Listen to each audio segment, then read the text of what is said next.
All those late-night YouTube videos hit you hard, huh? You scribble down some words, hoping that something makes sense. You look at your watch and realize you've got only 10 minutes to finish. Panic mode is officially on, but no one knows your watch has a pinch of magic in it. You click the stop button on your watch and relax. Don't worry, no one will turn to dust and half the universe won't disappear. You simply freeze everything in time except yourself. With this ability, you can stop the time for 1 minute a day. So after freezing time, you get to one of your classmates, take a picture of the assignment, and head back to your seat. You unfreeze the time and write down the proper answer. Phew! At least you can guarantee a passing grade. I'm Steve from Legal. Want to make sure you know that Brightside does not condone cheating on a test. Okay, carry on. You walk out of the classroom with a large smile on your face. You check your watch and it says you spent 10 seconds of time freezing. 50 seconds left. After that exam, you go and grab something to eat. You're at the traffic light waiting to cross the street. Hey, there's a girl talking on the phone and a car is speeding up to her. Everyone sees it, but nobody can do anything, and the car is only a few feet away from her. You click the stop button and everything freezes again. You run up to that girl and move her as fast as you can. Then you run back to where you were standing and click the button again to unfreeze time. Everyone is confused, but at least the girl's safe now. The whole mission took you another 10 seconds. 40 seconds left. You enter the coffee shop to grab a quick bite. As soon as you get your coffee, you turn around and lose balance. Your drink is falling down and about to spill. You click the button instinctively, and the drink is now literally hanging in the air. You collect all the droplets and put them back in the cup and click the button again. You just saved yourself $5 and a dry cleaner's trip. You realize you spent 15 seconds saving your drink. 25 seconds left for today. As you're walking to the bin to throw away the cup, someone bumps into you. The buckle unfastens and the watch smashes onto the ground. You pick it up and see a scratch on the display, plus some parts came off. You gather the parts, trying to fix it. As you're doing so, you see a fly next to you and shoo it off. Strangely, it doesn't even flinch. You look around and see everyone frozen in time. The person who bumped into you is still in mid-motion. The pigeons eating breadcrumbs are frozen too. So are the cars and people. Since the watch got damaged, it reversed the power. Everything is on pause, and now you've only got 25 seconds of regular time. If you waste it all, you'll be frozen in time forever. At first, you try your best to fix it, but don't know what to do. You take out your phone to browse some tutorial on how to fix a watch, but it won't load. You keep refreshing, but nothing happens. The internet can only work in real time, and 25 seconds aren't enough for anything. There's only one place now where you can learn how to fix watches in this situation – a library. You'll have to read about it and learn from scratch. You rush to the closest library, which is at the campus. Turns out there are only a few books on how to repair watches, but they have zero info you need. You find a bike and pedal all the way across to the public library.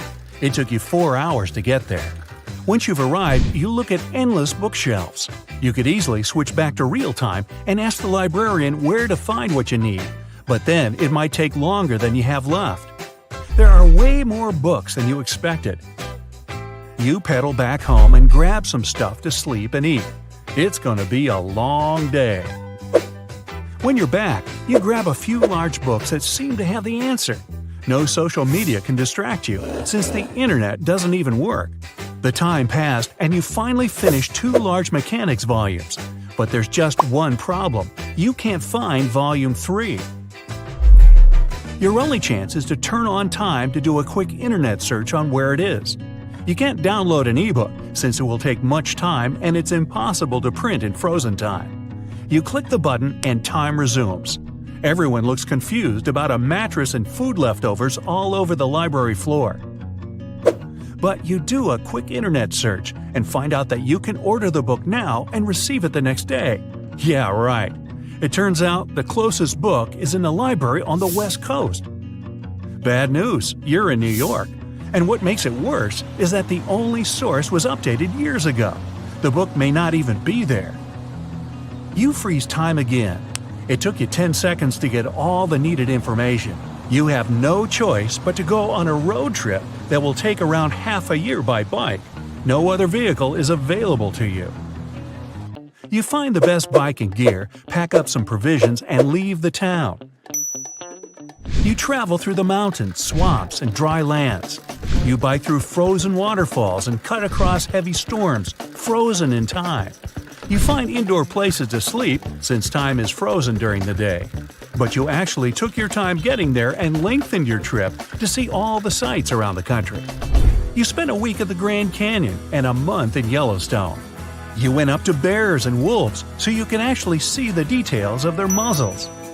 You even decided to pedal all the way to Mexico to check out the amazing scenes and landscapes around. You visited all the cities and towns without worrying about money or a proper place to stay. Steve from Legal again. Brightside does not condone using stuff without paying for it. Remember, this is a fantasy trip. Okay, continue. After covering all of Mexico, you continue all the way down through Central America, where you got to witness even more amazing sights and landmarks.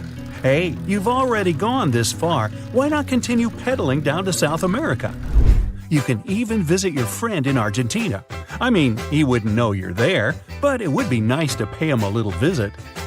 After sunbathing in Brazil and mountain climbing in Bolivia, you end up at the southernmost point in South America and admire the journey you took. Right across the ocean is Antarctica. It's impossible to get a boat and sail there, so you decide it's time to get back to business. According to your calculations, it took you about 4 years to complete this journey. But you finally reach the library. You take out some water to drink, but accidentally drop the watch on the ground and resume time. Everyone is in motion. Cars are honking their horns, dogs are barking, people are screaming and shouting at each other. You haven't heard a human voice in such a long time. Some people are staring at you. You're overwhelmed by all the energy around you, but suddenly wake up from it. You fumble trying to find the watch. Here it is. You stop the time. Only 3 seconds left. You spend what seems to be another month in that large library trying to find the third volume. You've got no more time to do another internet search with those 3 seconds. After you finally found it, you spend 2 more months figuring out how to fix your watch.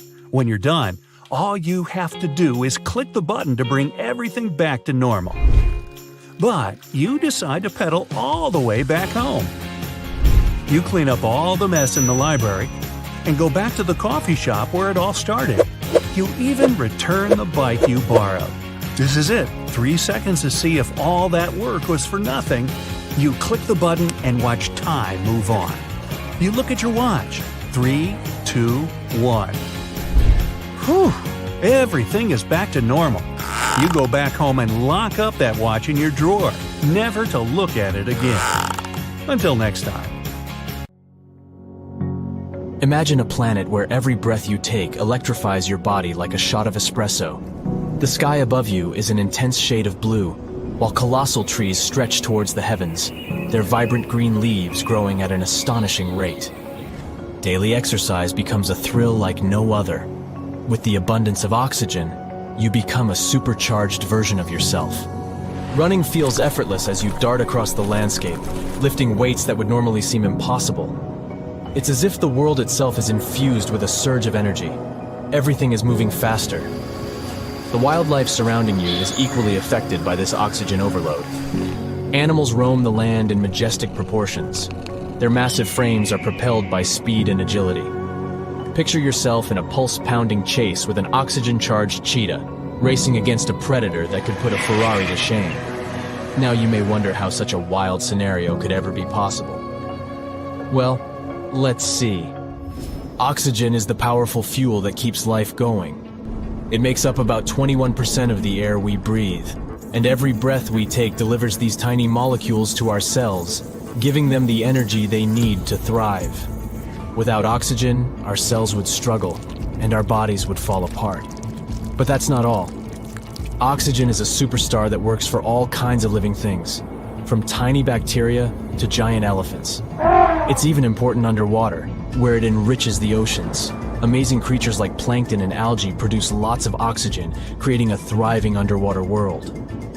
But to fully understand the impact of high oxygen levels on the planet, prepare for a journey back in time. Recently, scientists have made an astonishing discovery. They tested rocks from two different places that were really far apart. And can you believe it? These rocks held tiny pockets of gas that showed how oxygen levels shot up by almost a third in a very short time. It was like a breath of fresh air. So they studied these rocks and found that oxygen levels back then were much higher.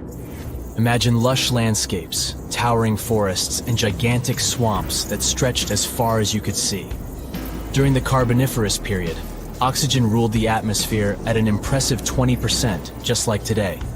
But over the next 50 million years, its levels shot up to a crazy 35%. Can you imagine what that did? As oxygen surged, something incredible happened. Huge forests grew all over the land, creating a breathtaking green world. And massive swamps took over low-lying areas, making the landscape look surreal and otherworldly.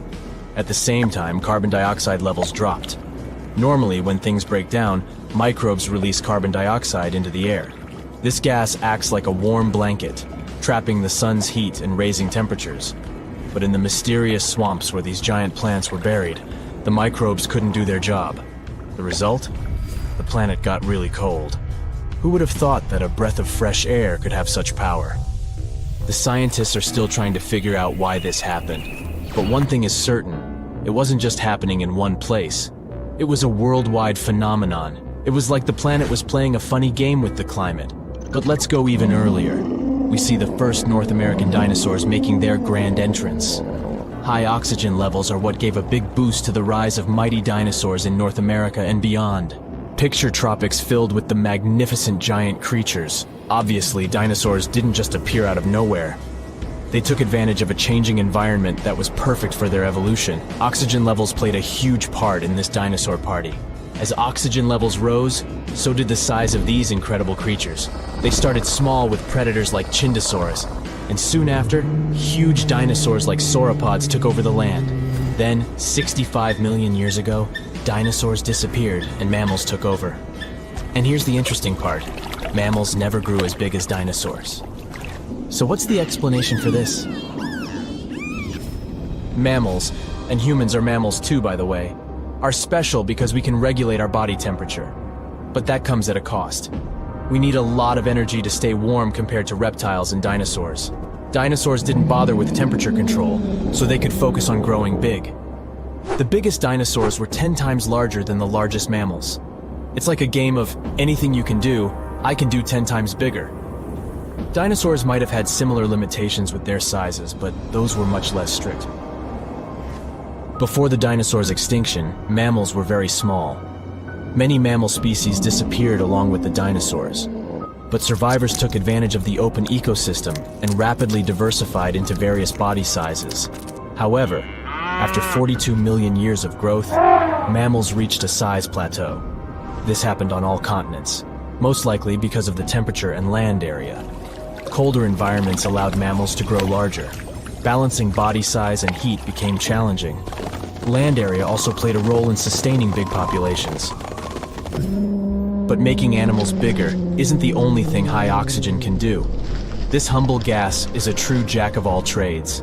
It also acts as our loyal bodyguard, protecting us from harmful UV rays and other dangers from space.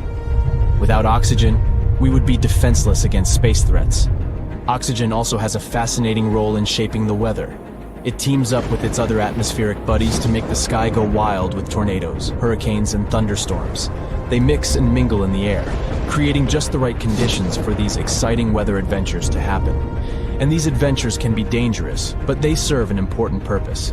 They help distribute nutrients and organic matter, carrying soil, leaves, and debris to new places. So what if we decided to mess with nature and crank up the oxygen levels to crazy heights, 30%, 40%, or even 50%? Well, too much of a good thing can become dangerous.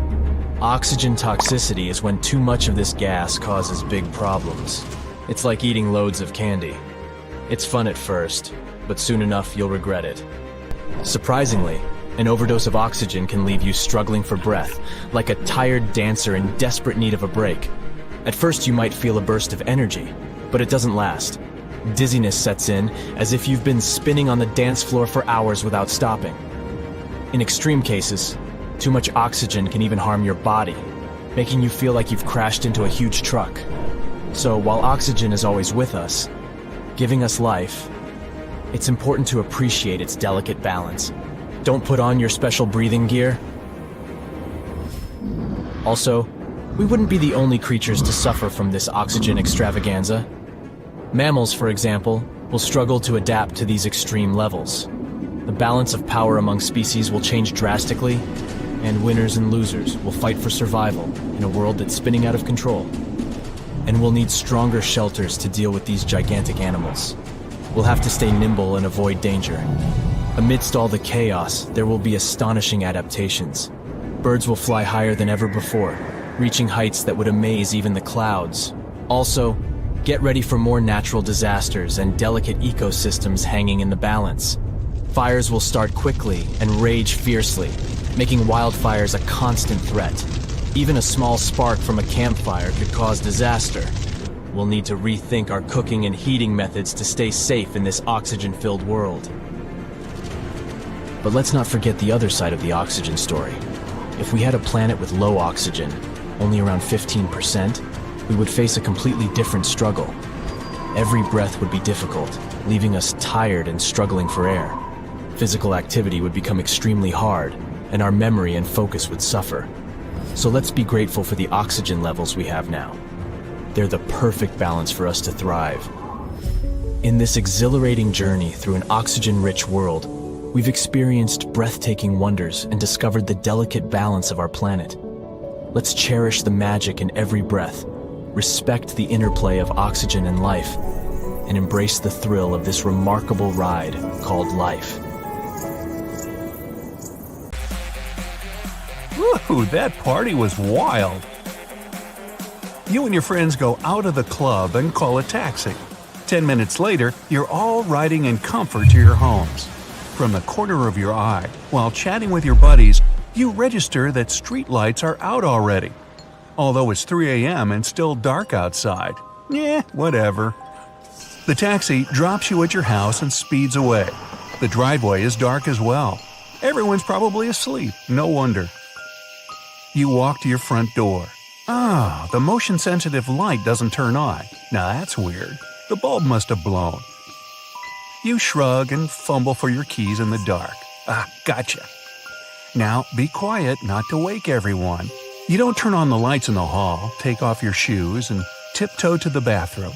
All you need now is a good shower to wash off the sweat from all that dancing.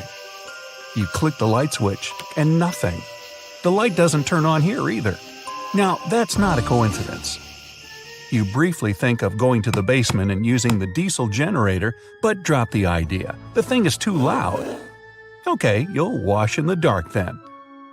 You turn the bath tap, but all it does is gurgle and let out a few grimy drops, and then it goes quiet. Wonderful. No light, no water. The best end of the night ever. Annoyed, you go upstairs to your room, careful not to step on your cat on the way, and fall on the bed without even undressing. What's the point, right? Morning. You wake up feeling yucky. The clothes cling to your body. You desperately need a shower now. You go downstairs to the bathroom, click on the lights without thinking, and it all comes back to you. There's still no light. You check the tap again, no news there either. Just great. Okay, it's 11 a.m. already. Generator it is then. You go to the basement and pour some gas into the tank, then turn it on. It begins roaring loudly, but at least it works. That means you have electricity now. As you go back up, you see your mom's woken up. You explain what's going on and go outside to the nearby store to get some bottled water. On the way, you meet one of your neighbors. He's carrying a gallon bottle of water in each hand.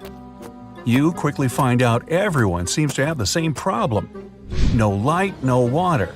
As you turn the corner, Even from afar, you can see a line before the store entrance. You have to wait for a full 20 minutes before your turn comes and you take your own 2 gallons. The cashier informs you in a tired voice that card payments are not available due to power outage. Only cash, please. You roll your eyes and give him $5. Surely it's a temporary inconvenience, nothing more. You go back hauling the bottles. It's been a full month now without electricity and tap water. What started as a nuisance is now turning into a full-blown disaster. Most public venues are closed, as well as factories and even schools. TV isn't working either, obviously, so many people have gone unemployed. You had to drop your studies, helping your parents in the yard. They've been busy growing their own vegetables there. But what really worries you is that there still hasn't been any official announcement about what's happening. People are starting to gather in close communities to help each other.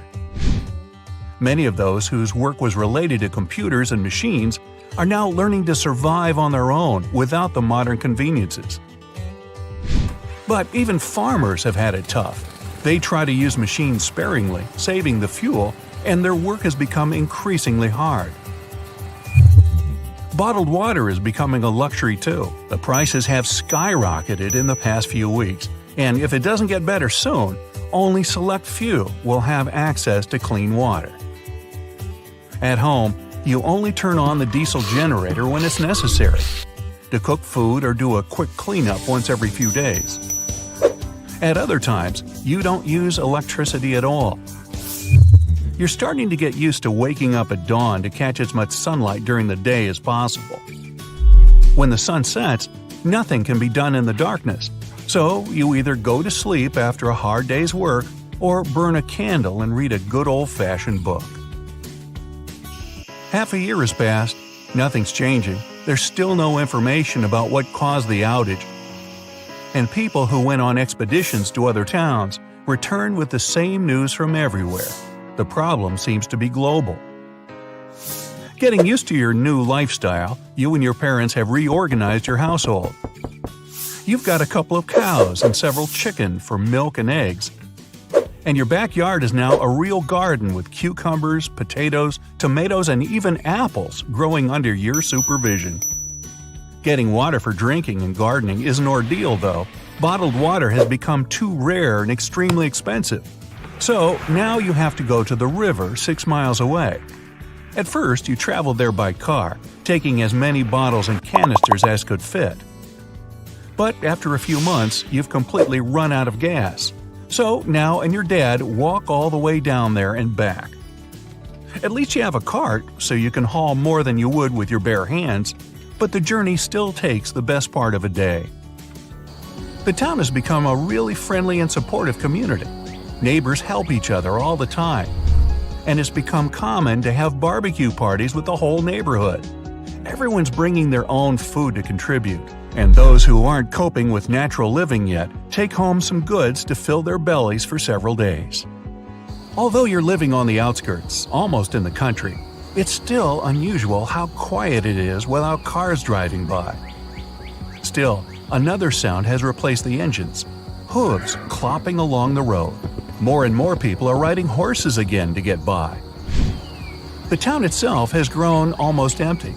People are leaving their apartments to live in the country, and many of them have to unite in tight groups to survive on the plots of land they've procured for themselves. The best spots are, of course, along the riverbanks. That's where most townspeople have concentrated. Some tried to organize posts and sell water from the river, but they were soon put to shame. Free access to water was given to everyone. It's your mom's birthday today. You and Dad have traded some meat and vegetables for a nice bouquet of white roses and strawberries, her favorites. It's the 4th time you celebrate her birthday in this new world. 4.5 years you've been living off the ground, and things are looking better than ever. Your dad talked to the community and the former townspeople by the river, and they agreed to help build an irrigation system. You've dug 3 canals that help water everyone's crops and then return to the main flow. Now, you don't have to travel 12 miles every few days. Also, people from your neighborhood have arranged for communal crops, and you work on your patch every day, sowing, plowing, and harvesting. Afterwards, the harvest is distributed among everyone according to the size of their households. With this system, nobody gets left out, even if they can't work in the field. Surprisingly, you took a liking to this lifestyle. You barely remember what it was like to have a smartphone or to watch TV, but you enjoy the singing of birds every night and working in the fresh air every day. Although it was hard at first, you've now grown tanned and lean and muscular, and both your physical and mental health has improved. You're no longer pursuing deadlines or hurrying anywhere. Your life is now peaceful, and you have a simple purpose: to live and help others. You haven't forgotten your friends either, and you come visit each other often. They come to help you in the field, and in the evenings, you have a dinner together, play cards, and sing songs around the fire. As far as you know, life's never been this simple yet satisfying. Nobody still knows what happened, but it seems to be for the better after all. Is that Earth you can see at a distance? Right. Just look at it, floating in space, hanging out with its planet buddies. You spot orange-red Mars and Jupiter with its asteroid belt. Even tiny Pluto is there. All these planets keep their distance from each other, moving along in their own orbits. They're not very social, you see, but that's a good thing. It would cause nothing but trouble if they started to bump into each other. But even though there are others, Earth is the only planet we know that has life. And we've even figured out why. It's because it was lucky enough to appear in the best spot in our solar system, in the Goldilocks zone. Scientists say the key ingredient for life is water. But, well, there's water on Mercury. This planet has deposits of water ice at its south and north poles, but only because those places never see the light. Everywhere else, water simply evaporates from the surface of the planet. Mercury is way too close to the sun. Pluto has some water too. Astronomers even think the dwarf planet might be up to 30% water, but it's frozen. Unlike Mercury, Pluto's too far away from the sun, which is why all its water is in the form of ice. But Earth hovers in a perfect spot called the habitable zone. It has the right temperature for the water to remain liquid and for all forms of life to flourish. But what if Earth was the only planet in the solar system? No Mars, no Jupiter, no Mercury, no Venus. Things might have turned out a little different than what we're used to. Remember that massive asteroid that hit the Earth around 66 million years ago? Well, without Jupiter and its asteroid belt, our planet would be constantly hit by meteorites and asteroids, and some of them would be just as big as the one that caused all that sorrow to the dinosaurs. These rocky fellas would be roaming around in space with no one and nothing to stop them. And if Earth was the only planet out there, it would also be their only target. But that's not all. Look at all this huge space Earth would have all to itself. It means our planet would have an opportunity to travel a bit. It could even choose to leave the Goldilocks zone. But then, would life on the planet still be the same? So let's say Earth started drifting away from the sun. Then, it'd soon get too cold on the planet. Picture a place where the sun doesn't shine anymore. Dark, cold, covered in ice and snow all year round. That would be our Earth if it traveled further from the sun. If this happened, our cities would start to look very different. Right now, Earth is full of life. Come to any park and you'll see green trees and grass everywhere.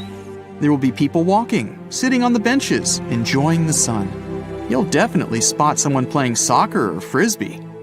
On the park's lawns, there will be people resting on their blankets, soaking up the sun. A few people will be reading their books, looking relaxed and happy. Back in space, you see Earth again. The planet is still in its favorite spot. That's why life is so beautiful down there. But wait, is it moving? Our planet is definitely further from the sun now. Has it changed things for Earth? It actually looks a bit bluer now. Down there, famous golden California is not so golden anymore. It's gloomy and dark. Much like all other places on Earth, New York is covered in ice. Even in the hottest places, the temperatures are now below freezing, including tropical destinations like the Bahamas. After a while, liquid water turns into ice. The oceans now look like giant skating rinks, except there's no one to skate there since the planet has become way too cold to support life.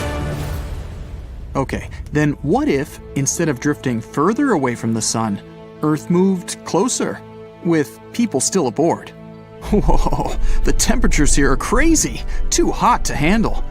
The climate would be getting hotter and hotter. Natural disasters would start to occur more often. Hurricanes and floods would be a common thing on Earth now. And pretty soon, the planet would get too hot for people to handle. Particles from the sun would become a serious threat. The atmosphere would be struggling to protect Earth from solar radiation, but this shield would be growing weaker. Liquid water would be nowhere to be found anymore, maybe only in underground deposits. Earth would look a bit like Mars, all rocky and barren. The Mississippi River would dry up and leave behind a huge canyon. All the oceans would be gone too. At the moment, the Mariana Trench is the deepest known place on Earth. It's incredibly hard to reach its bottom because of the immense water pressure there. But without water, trips to the deepest spot on Earth would be possible. It would help people uncover some more of Earth's secrets. If people still lived on the dry and scorching hot planet, that is. In other words, if someone was to explore Earth after the planet had moved closer to the sun, everything would be completely different. But what if Earth didn't move at all and everything remained the same? The only difference, there would be no other planets around us. It would change the way people explore space. Sure, there would still be navigation, communication, and weather satellites, and maybe space telescopes. But there wouldn't be any other space objects close enough for people to send missions there. This would affect the future too. If people had no desire or opportunity to go to space, they would invest in their home planet. They would build sky cities instead of looking for other planets to colonize. These days, if you get a state-of-the-art telescope, you'll see distant stars and other planets. The better the telescope, the more detail there is for you to see. But with no other planets out there, the picture of space wouldn't be so exciting. Stars would still be visible, and you might even spot a meteorite or two. And you'd definitely see the moon, but that's about it. Space agencies would mostly be focused on keeping Earth secure, mainly because asteroids would become frequent visitors. To protect the planet, scientists would have to figure out ways to get rid of them. Like a massive laser beam. When turned on, it could go all the way to the moon and even further. Instead of building rockets to explore space, SpaceX and NASA would be in the asteroid clearing business. People wouldn't even think of trying to contact other civilizations. If there were no planets similar to Earth, they would consider it a wasted effort. This means no radio signals being constantly sent out to space. A curious fact, in February of 2008, the Beatles' song Across the Universe was beamed into deep space. It was done to celebrate both the song's 40th anniversary and NASA's 50th anniversary. In the 70s, people also sent a radio signal out into space. It contained some basic information about humans and the solar system. But it was more a feat of strength for technology than an attempt to contact any alien buddies we might have. With no planets around, the world of sci-fi would change too. There would be no more movies about deep space exploration. No massive spaceships and rockets would appear on the big screen. And since there would be no expeditions to other planets, no rovers would be sent to space to look for signs of life and explore new worlds, like what the rovers on Mars are doing right now. People would concentrate more on their own planet. For example, they would begin to explore its insides. New technologies would allow us to dig much, much deeper, all the way through Earth's crust and further. And doesn't a trip to the planet's core sound exciting? Instead of astronauts, there would be explorers of the deep underground. New drilling technologies would be invented to make the digging process more effective. There would be new types of vehicles. They would be created to drill and protect explorers from the enormous underground pressure. While exploring the world under the planet's surface, people would likely find absolutely new life forms. Those would be mysterious creatures that evolved to survive in the dark, in extreme temperatures, and with barely any food. It certainly helped people understand more about their home planet. Hey, if I said, "What time is it?" you'd probably look at your phone, laptop screen, or wristwatch to find out. But how do these devices know the time? In your devices, the time is set automatically by the program. But how does this program know the exact time? People set up wristwatches before the sale. But then, how do these people know the time? Does anybody really know what time it is? Hey, there's a song there. Anyway, how do we determine this time? And what happens if all the clocks in the world stop? Wait a minute, or longer. So, welcome to the National Physical Laboratory in southwest London. Here you can find some of the world's most famous atomic clocks called hydrogen masers. There are about 400 such devices around the world, and they help the whole planet navigate through time. All modern technologies, satellites, operating systems, GPS, flight and train schedules, and the TV program on your screen are guided by the atomic clock. And here's how they work. Imagine a pendulum. It swings from one side to the other. One swing from left to right, or vice versa, is a period of time equal to 1 second. The pendulum is not very accurate since it's not constant. Its movement may slow down or accelerate. In atomic clocks, atoms do the function of a pendulum. When they're exposed to microwave radiation, they begin to fluctuate. About 9 billion fluctuations are equal to 1 second. Don't believe me? Hey, count them yourself. The vibrations of atoms are precise and unchangeable. These clocks are not lagging behind and not accelerating. The error in such a clock can be 1 second once every 10 million years. Now, I can't wait around that long, so I'll take my word for it. Atomic clocks guide all modern technologies and communication satellites. And now, let's imagine that, for some reason, they stop working. Atoms no longer react to microwaves. After them, quartz watches and all electronic ones stop. Your phone no longer shows the time, and the arrival times of flights disappears on the information board at the airport. At this moment, all dispatchers contact the pilots and ask them to land urgently at the nearest airports. Further flights become impossible. There are too many planes in the sky. If several start taking off and landing at once at the same airport, it can lead to a disaster. Dispatchers wouldn't create the correct schedule without clocks. The same goes for all trains. Train stations can no longer coordinate trips and make switches on railway tracks. This system is too complex and can only work with a precise time. The world is beginning to plunge into complete chaos. The banking system is collapsing. Brokers don't transfer money to clients' accounts on time. People can't get their salaries on schedule. Imagine you promise to send a presentation to a client tomorrow at 2 p.m. and expect to get paid for it.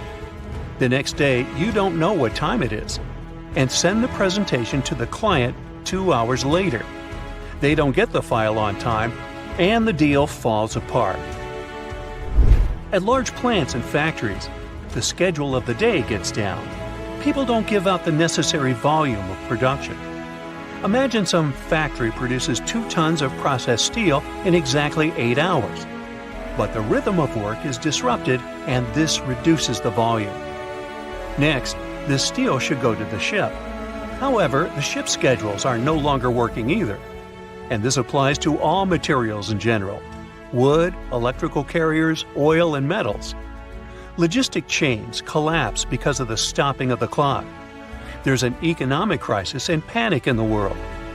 The exchange closes and opens every day at different times. Shareholders and investors are losing a lot of money. Some say that the clock, not the steam engine, was the most important mechanism for the Industrial Revolution.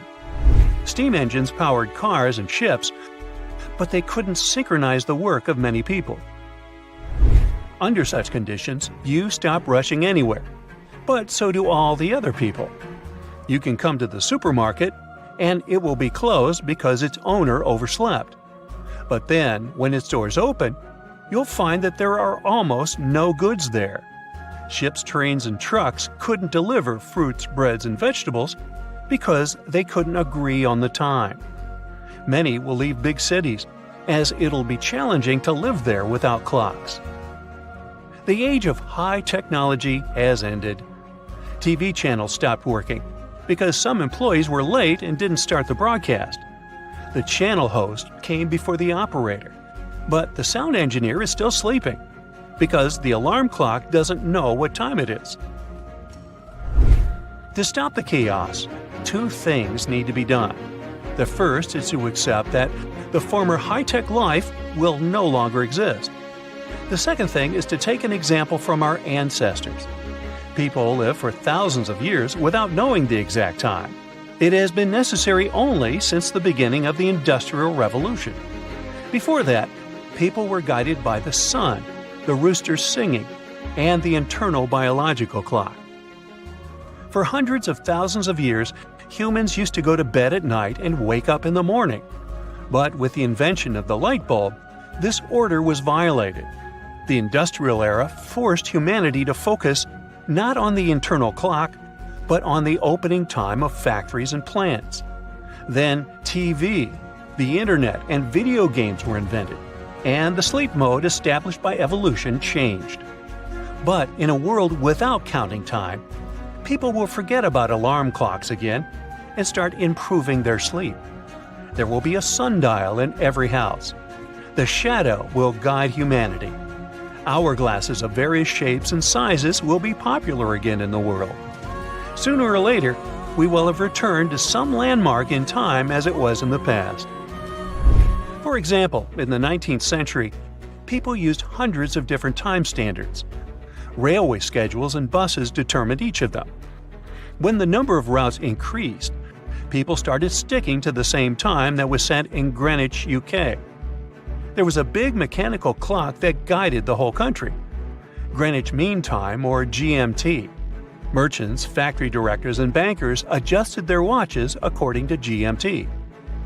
When all UK trains were timed, the GMT signal was sent across the Atlantic via an underwater cable straight to Harvard in Massachusetts.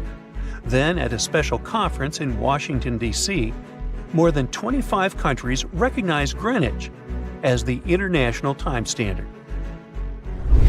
Everything was fine. The technology worked synchronously worldwide, but the problem started. After 10 years, scientists realized that the world needed new clocks. It turned out that the Greenwich clock was inaccurate because it was based on the time our planet spent to make one spin around its axis. In the 20th century, people learned that Earth changed its rotation speed over the years. Oh yeah?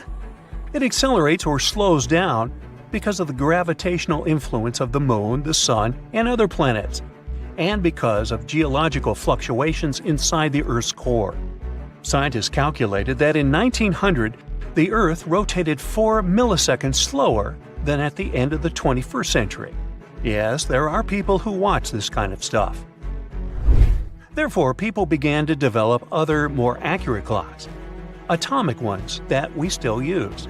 But the strangest thing is that even these clocks don't work in the way people need. Their main problem is excessive accuracy. Earth doesn't constantly rotate the same way, so workers sometimes add additional seconds to the atomic clock or subtract them. And here's why. Ordinary clocks are based on the rotation of our planet. When the time on such a clock shows morning, it's also morning outside. When the clock shows the late hour, it's dark outside. You with me?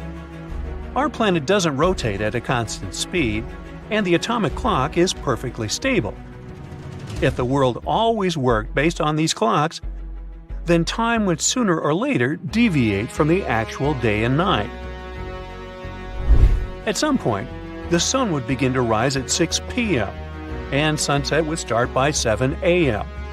To prevent this, timekeepers changed the time on atomic clocks slightly.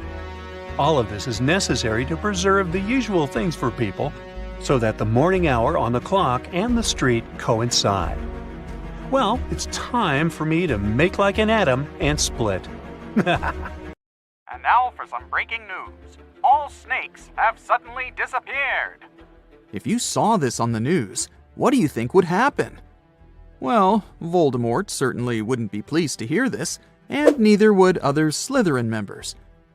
Hogwarts would have 3 houses instead of 4. Parseltongue, which is the language of serpents, would become useless. Okay, Potterheads, let's get back to our Muggle world. How would it affect us? Well, let's look at the bright side first. People with ophidiophobia, which is the fear of snakes, would be so relieved. We can all agree that snakes aren't exactly everyone's favorite animal. Some snakes are venomous, and this doesn't help save their reputation. It's often overlooked that these animals usually prefer to retreat when you encounter them. They can become defensive if threatened, but when left alone, they don't want to mess with you. Try telling this to people with a phobia, though. Now they can enjoy outdoor activities, such as mountain climbing, like everyone else. And yet, they would have other worries in the absence of these serpents. The design of the ecosystem works like a clock. Every species has an important role. If one goes down, the others will be affected. Snakes are no exception to this order. They primarily snack on mice or rats. They help to control rodent and other small mammal populations. This is important in terms of preventing the spread of diseases, too. Think about the spread of the plague of medieval times. Driving out all reptiles could cause a similar problem. Did you know that the bubonic plague was never completely gone? It's been spotted in modern times too. For instance, in Madagascar in 2008. So it's good to have some snakes around to protect us from disease outbreaks. You see, snakes are excellent hunters. They ambush their prey by using their highly developed senses to find and track their potential dinner. They're super mobile, can squeeze through cracks, climb on rock walls, and swim. They can even fly. Well, sort of. Flying snakes can't actually gain altitude, but they can glide. They use the speed of free fall and contortions of their bodies to follow airflows and lift themselves. Yeah, they can catch their prey in numerous ways. If we imagine a world without them, it will lead us to another phobia. Allow me to introduce you to mussophobia. It's the fear of mice and rats. People with this phobia will have a hard time with all those rats wandering around, since there are no snakes to eat them. Not to mention that a single pair of rats can have 1 million descendants in over a year. Say hello to crop damage. An overpopulation of rodents can lead to a shortage of food and competition for resources. Do I feel the Hunger Games vibes? Oh, and mice wouldn't be our only problem. You can add insects to the list too. Again, without snakes, they'll throw a party in the streets. Reptiles also play an important role in the natural environment and food webs as prey. Mongooses, eagles, and hawks would really miss snakes. Eventually, some populations of large mammals would decline, and this could lead to the extinction of some species. Then there's medicine. Scientists and researchers would miss these creatures. Snake venom is the key to the development of certain medicines. For example, some diabetes and heart disease medicines have been derived from snake venom. Patients who need them will get affected too. When we mention snakes and medicine, there's something else that comes to mind. Botox. Is it really snake venom? Nope. Snake venom used in skincare isn't obtained from the animal itself. It turns out that this ingredient is called snake. It's a human-made ingredient designed to mimic the effects of temple viper snake venom. Now let's picture what life would really look like without snakes. I'm starting with day 1. People don't immediately notice the absence of these creatures. So, in the first few days, especially in cities, people would have no clue that all snakes are gone. Workers in zoos could start to panic. You would see some news about snakes missing from zoos. Then people in zoo administrations would go through CCTV footage.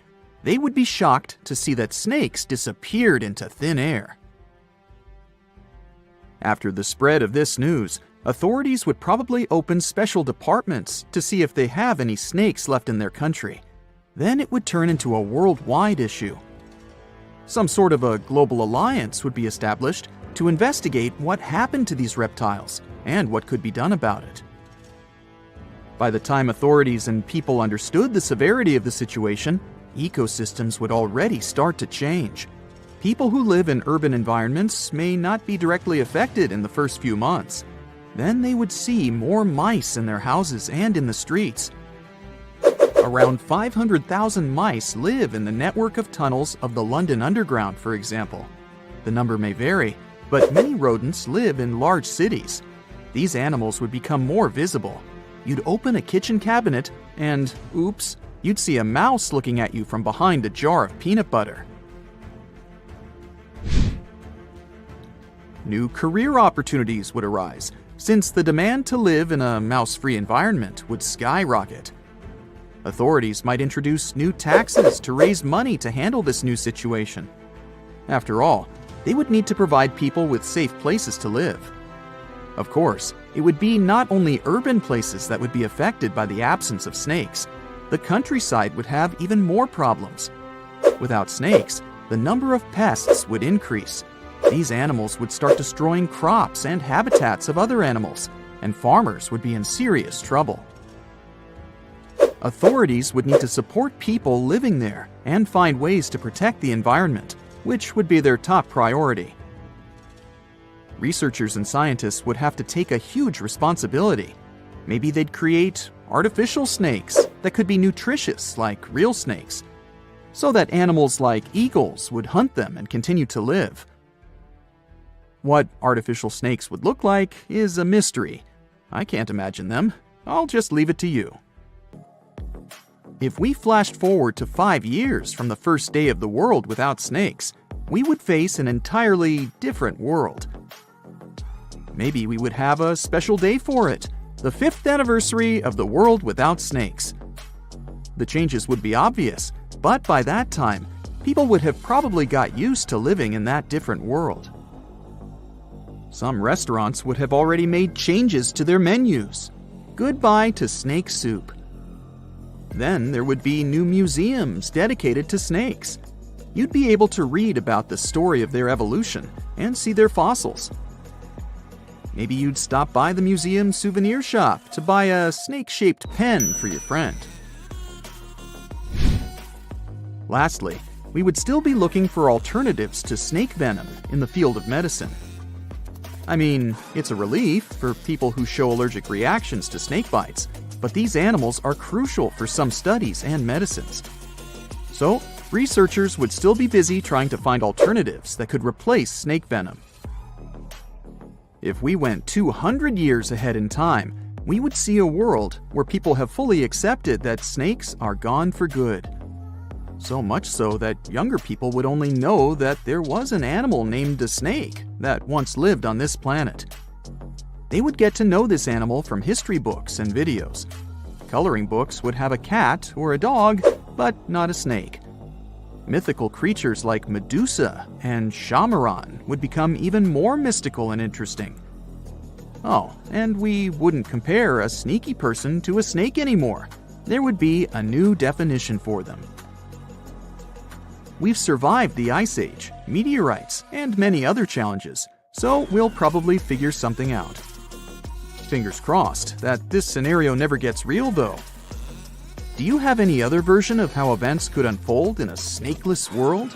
You work in a large nature reserve that's home to more than 1,000 species of animals. At night, you drive through the territory in a Jeep to see if everything's okay. Most of the animals are sleeping.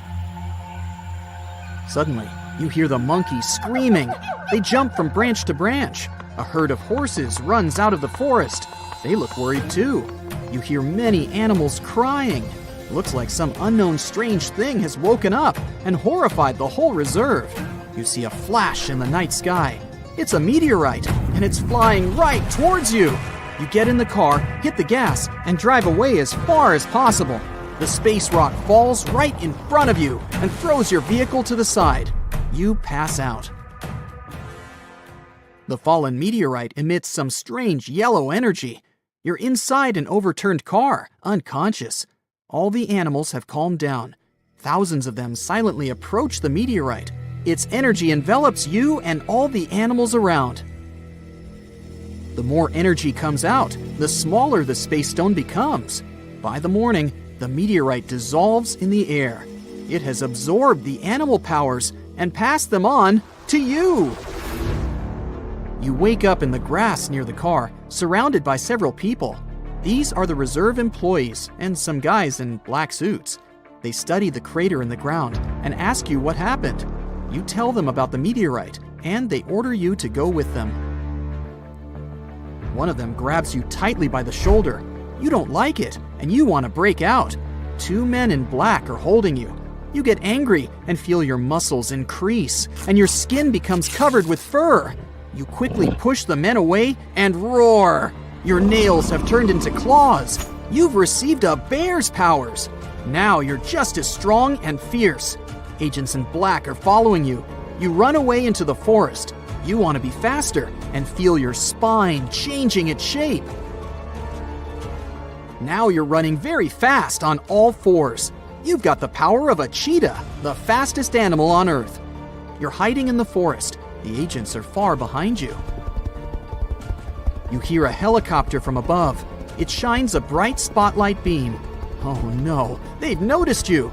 Agents use a megaphone to ask you to stop, but you know what awaits you. Labs, experiments, life in a cage. You've seen a lot of movies about it, so you won't just give up. You run out of the forest. They release darts at you. You quickly run to a large lake and dive inside. Webbing has grown on your arms and legs. Your feet are like flippers. Your legs fuse into one big tail, and you are now a walrus. You quickly swim across the lake and come ashore on the other side. Several cars and motorcycles are circling the lake to catch up with you. There's another forest ahead, but this time it's too dense. There's not enough space to develop great speed, but you can get the strength of a monkey. Your hands get longer and your fingers become stronger. You jump up a tree, climb to the top, and inspect the reserve. You need to go south and get to a small town to eat and drink. After a couple of hours, you reach the reserve's border. Now you have to jump over a high fence. Your legs are getting strong. You jump like a kangaroo, but it's not high enough. You fall to the ground. The helicopter catches up to you. You get lizard powers. You get sticky scales on your palms. You quickly climb the concrete wall and jump to the other side. You find yourself in the tall grass. Agents are coming to you from all sides. You're thinking about a snake. Your arms and legs fuse with your body. Now you can crawl. You pass all the people and find yourself on the road. You see a car in the distance. Raise your hand and ask it to stop. Oh no, it's the agent's vehicle. They surround you. The searchlight from the helicopter is shining right on you. You have nowhere to go. But you don't really have to go. Your clothes tear on your back. Huge wings grow out of your shoulder blades. You rise into the air. It's pretty cold here, but the feathers on your body protect you from the wind. Great, you can fly. It's incredible. Ouch! You feel like someone has pinched you from behind. It's a dart. They got you. You want to sleep and fly down. You make a hard landing near a small wooden house. Agents are running after you. You get the powers of another animal and pass out. People in black are searching the house territory, but can't find you.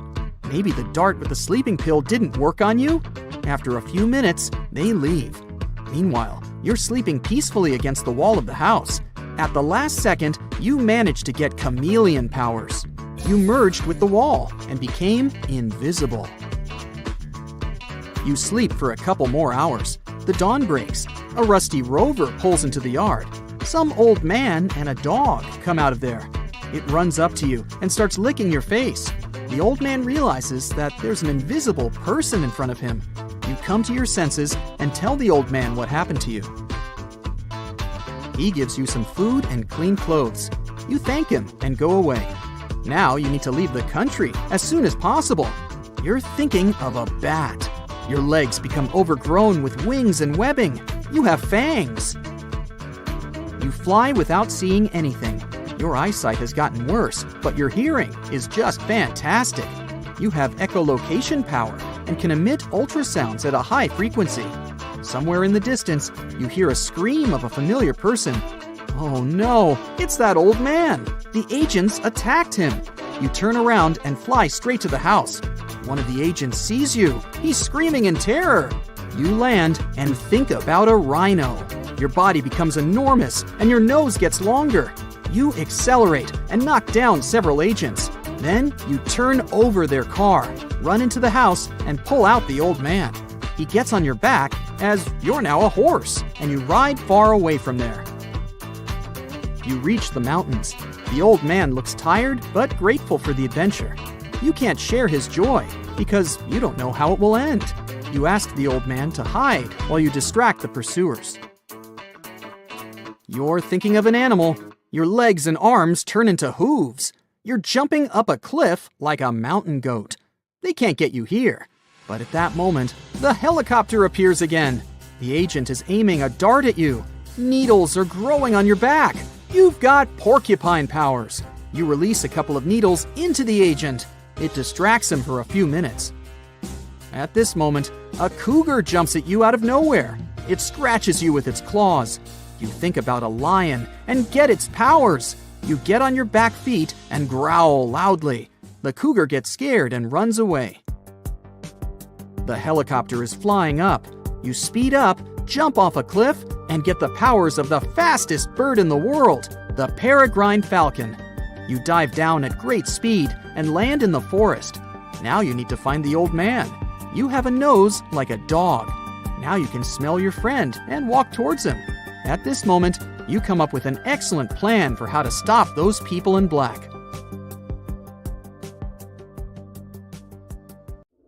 Have you ever wondered why all planets are perfectly round?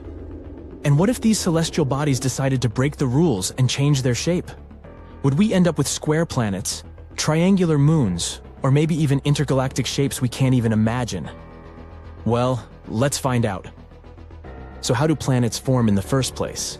The universe is filled with swirling clouds of dust and gas. These clouds, called molecular clouds, consist of various elements and compounds, such as hydrogen, helium, carbon, oxygen, and so on. They're like a cosmic kitchen filled with the ingredients needed to cook up some brand new planets. The first step in the recipe for planetary formation is called the accretion theory. Let's say that something happens that causes gravitational instability, like a supernova goes off nearby or something. This pushes the gas and dust in the cloud and causes them to come together. Because of gravity, these particles start falling toward a central point. They become more tightly packed together, like when you squeeze a ball in your hand. And eventually, they're squeezed so hard that the cloud starts to flatten into a disc shape, kind of like when you mix flour and water to make pizza dough. This disk is called a protoplanetary disk. It's also spinning because the cloud's particles had some rotation to begin with. Now, imagine these tiny dust particles and gas molecules dancing around in the disk. Sometimes they bump into each other, and when they do, they stick together like Velcro.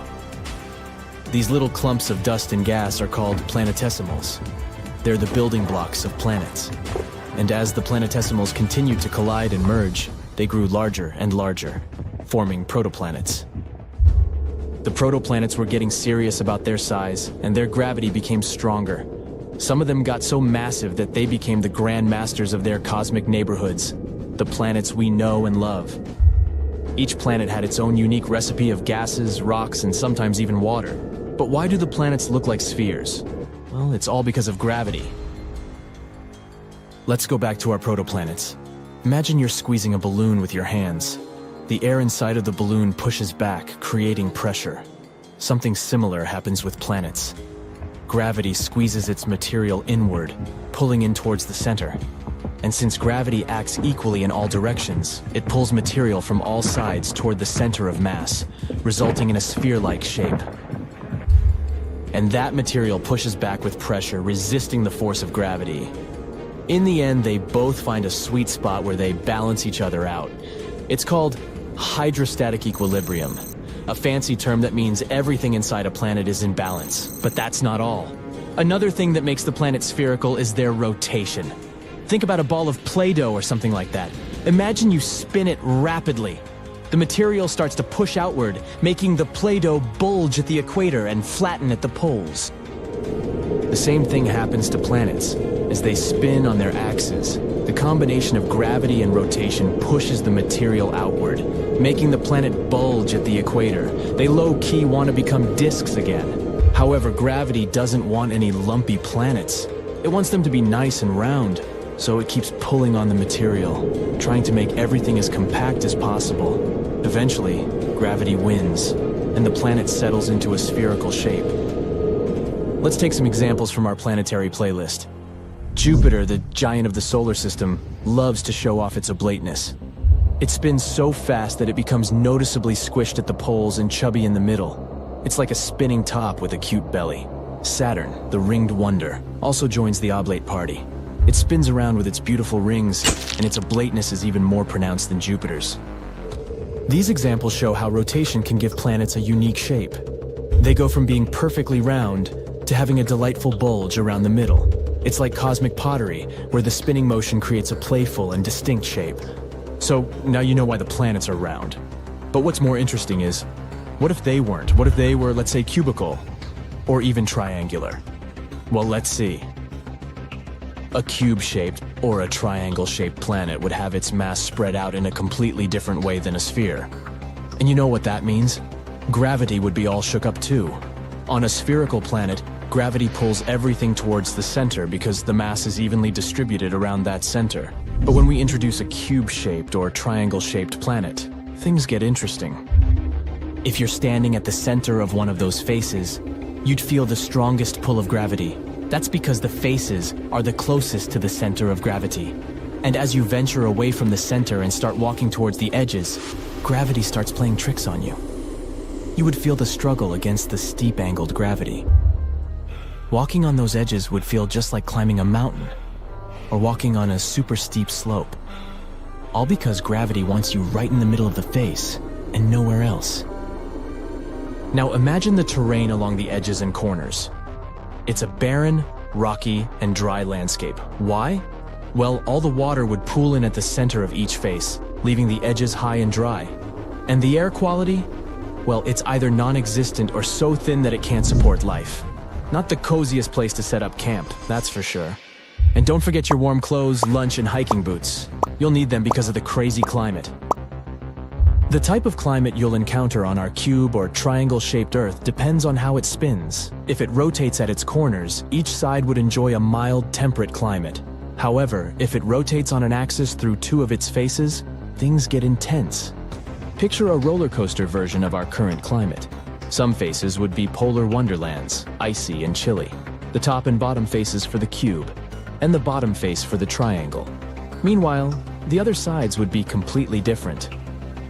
In a cube, they would be scorching hot with an equatorial climate that would make you break a sweat. Instead of sunlight gently curving along the surface, it would directly beam onto these faces.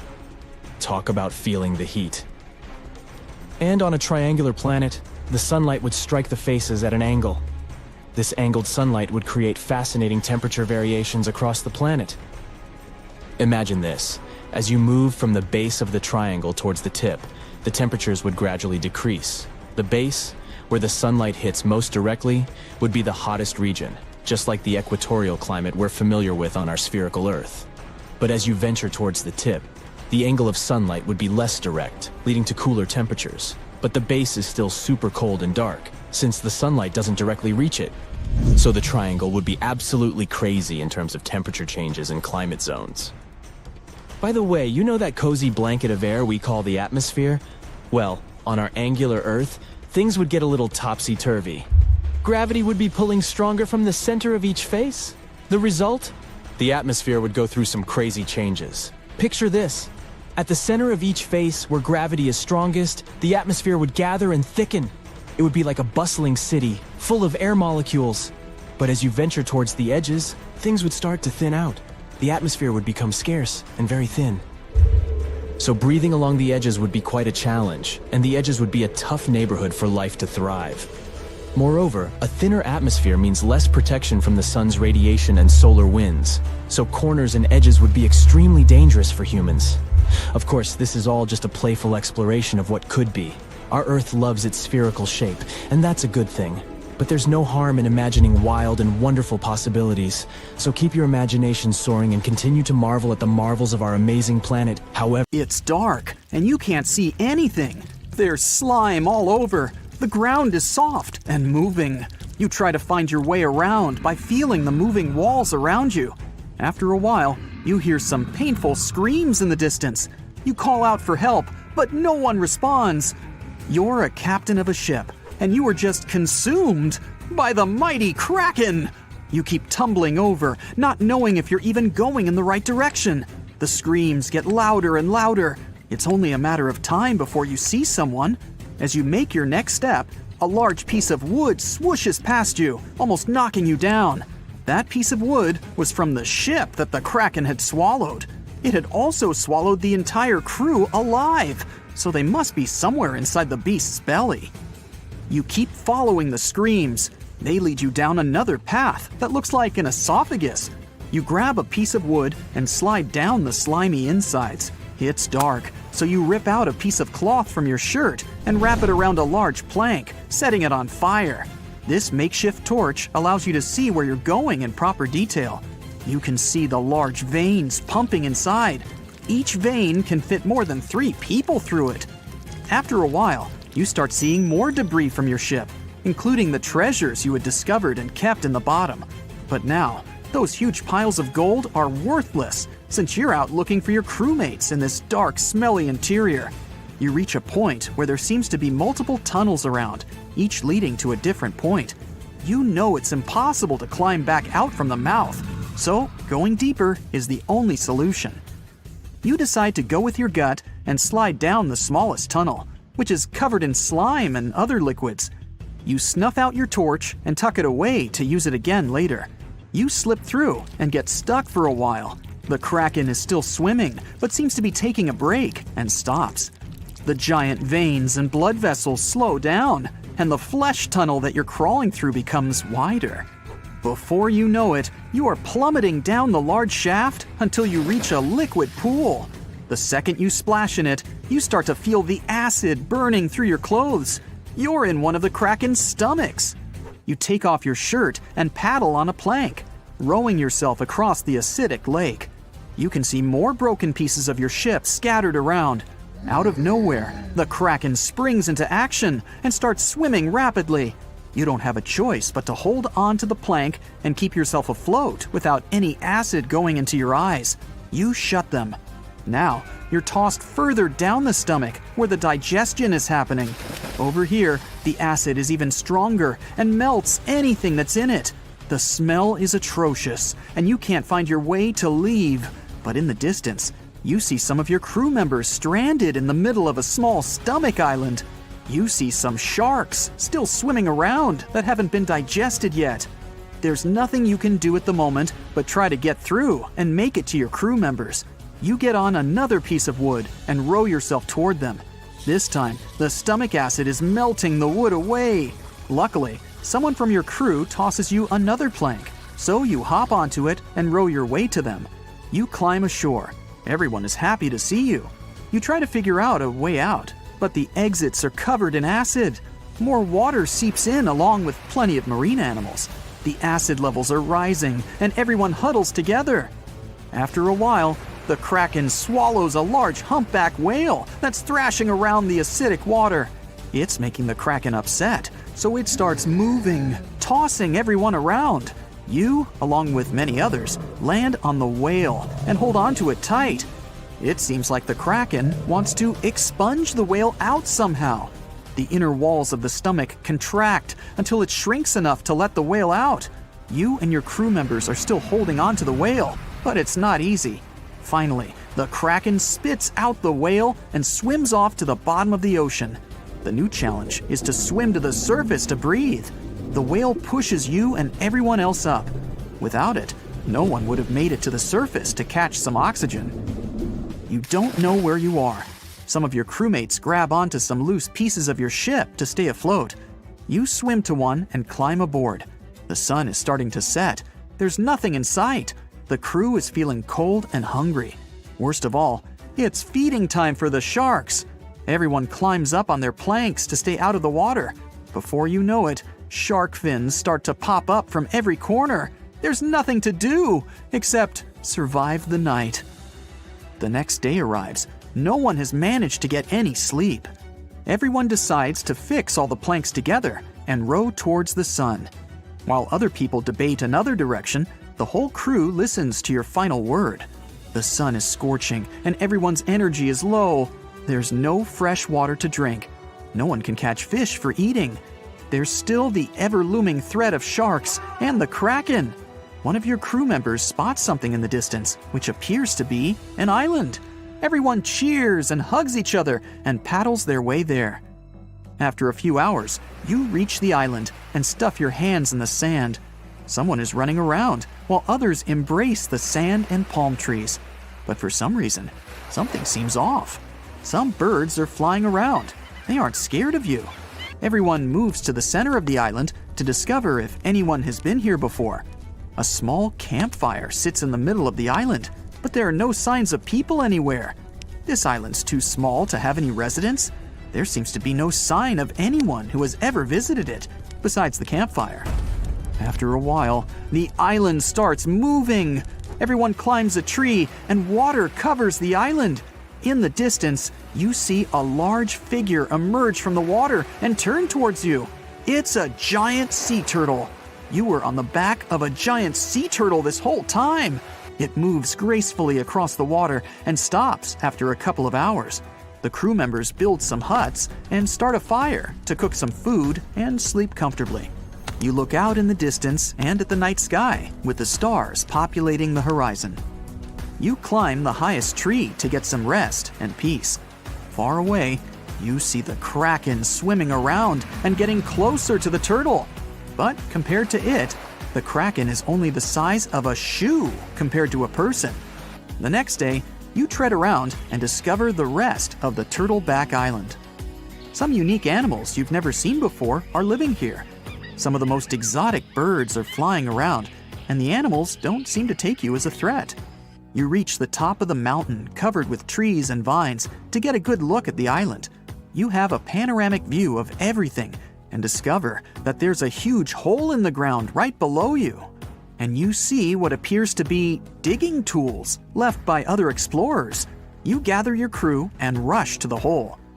You have to make your way through vines and climb over some challenging terrain to reach there.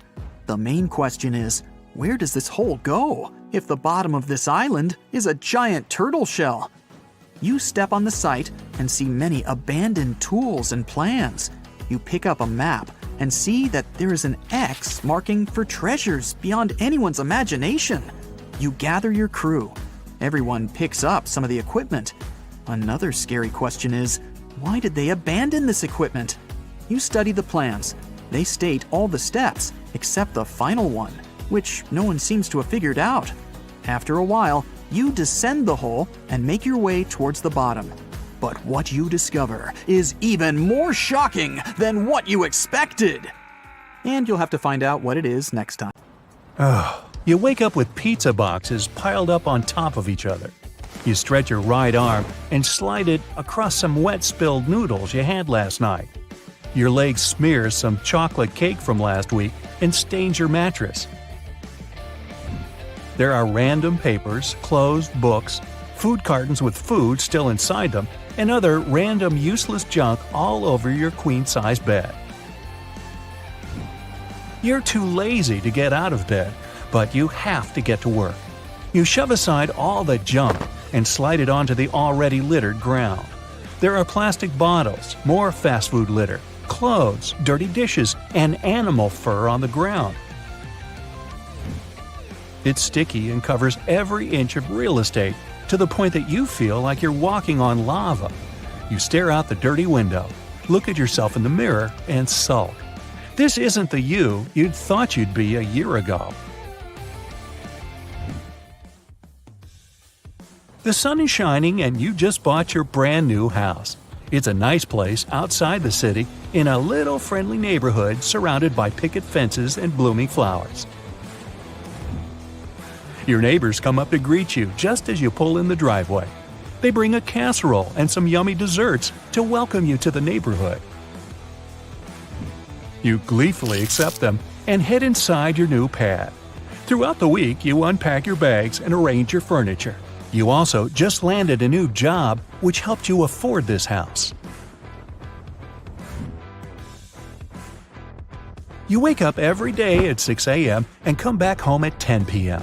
This new job is paying you well, but you don't have time for yourself or to keep your house in order.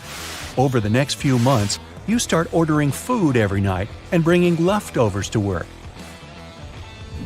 You haven't changed your bedsheet since you arrived and haven't vacuumed the floor since you first stepped foot inside. The smell inside is getting stronger, considering you're not taking out the trash or opening the windows to air out the house. You've also given up on sorting out your dirty laundry. You have no more clean clothes left, so you're reusing the same clothes for work, but they have food stains all over them. The bathrooms are not a place anyone would like to go. The running water drips and overflows onto the floor, making it damp inside. Since no sunlight enters, mold grows abundantly, providing a home for various bacteria and parasites. It's no wonder you call in sick every month. So much work has made you lose sight of your house and has affected your performance at work. You've gotten multiple warnings and have been told to take care of yourself and get new clothes or wash the ones you have. But the more clothes you buy, the more dirty stacks of clothes appear all over your house. There's no place to sleep anymore. Your bed is a mountain of junk, and your couch is home to boxes you haven't even unpacked since you moved in. You order a sleeping bag and crash in the dirty kitchen. Cockroaches are crawling on every inch of the kitchen floor, counter, and little crawl spaces. Rats have chewed on most of the wooden furniture and created a network of underground tunnels for them to access every area of your house. You hear the little rat tails clacking on the tiles whenever they run past your ear. You try to sleep, but the dishes in the sink are so stacked up that the dripping faucet channels water to run through the plates and glasses and splash on your forehead. You pick up your sleeping bag and place it in the basement. The smell is unbearable. There is moss growing in every corner and even a small puddle of stagnant water festering and providing a home for mosquitoes, bacteria, and other vermin. The rats and mice use this small pool as a swimming ground to have pool parties and clean themselves up after a long day of eating your food and creating tunnels. There are thousands of rats in every corner, but you somehow don't mind them anymore. You see little nests of baby rats in the dark corners. The wooden foundation is failing and being eaten away by termites and the buildup of mold. You wake the next day with rat footprints all over your body and go to work only to be kicked out and sent back home to clean yourself up. You try to shower, but the pipes are clogged and only a few drops of dirty water land on your body. You go to the backyard that has a dirt-filled patch where you were supposed to build a swimming pool, but didn't have time to follow up on it. You lay your sleeping bag on the dirt and try to find a garden hose to clean yourself. but rats have gnawed through the plastic so it can't spray properly. Either way, you rinse yourself with water and try to dry yourself with some garbage bags, since you can't find your towels in the sea of trash. You go back inside to watch TV, which surprisingly still works. You clear some space on your couch and order pizza. You have a stack of pizza boxes stacked on top of each other, forming a makeshift coffee table, and you rest your legs on it. The pressure and weight of your legs allows some insects to scurry away that have been eating the leftover crusts and cheese. The doorbell rings and you get up and answer it. The delivery guy is already in his car driving away from the stench. They all know you by now. It's a good thing you paid online. You go back to watching the movie while seeing some more critters crawling all over your TV set. Hours pass, and you realize that you need to wake up early for work. You make some room to sleep, but scratch your head on some sharp object lying around the couch. Months pass. The neighbors stop talking to you, and even straight up ignore you. They avoid you every time you leave your house. Mostly, they gossip and comment on your house. All the pests that came from your house are spreading throughout the neighborhood. Pest control cars are driving in and out of the neighborhood, visiting a new house every day. Flies and maggots have settled your house to the point that it's impossible to walk around and not have some flies circling your face. Anyone who drives by the neighborhood knows that your house is the source of the infestation. Many more months pass, and your house is unrecognizable. It's impossible to see the floor, and the walls have scratches all over them. Rats have taken over and nibbled on just about everything. They've become your new friends when eating and even finish some leftovers for you. The basement is completely flooded, and the water is leaking out to the main road. Other creatures have sought shelter in your home, including stray cats and dogs, raccoons, possums, and even bats. You have broken glass all over the floor from the busted light bulbs, and your mattress has holes all over it. You wake up with pizza boxes stacked all over you, and then look at the mirror. It's your 1-year anniversary of moving in, and this isn't the life you imagined. Out the window, you see your neighbors selling their homes, with some already gone, including the one who welcomed you when you first moved in. You turn around and, as if for the first time, you finally see that your house is such a mess. You spot a picture of yourself hanging on the wall.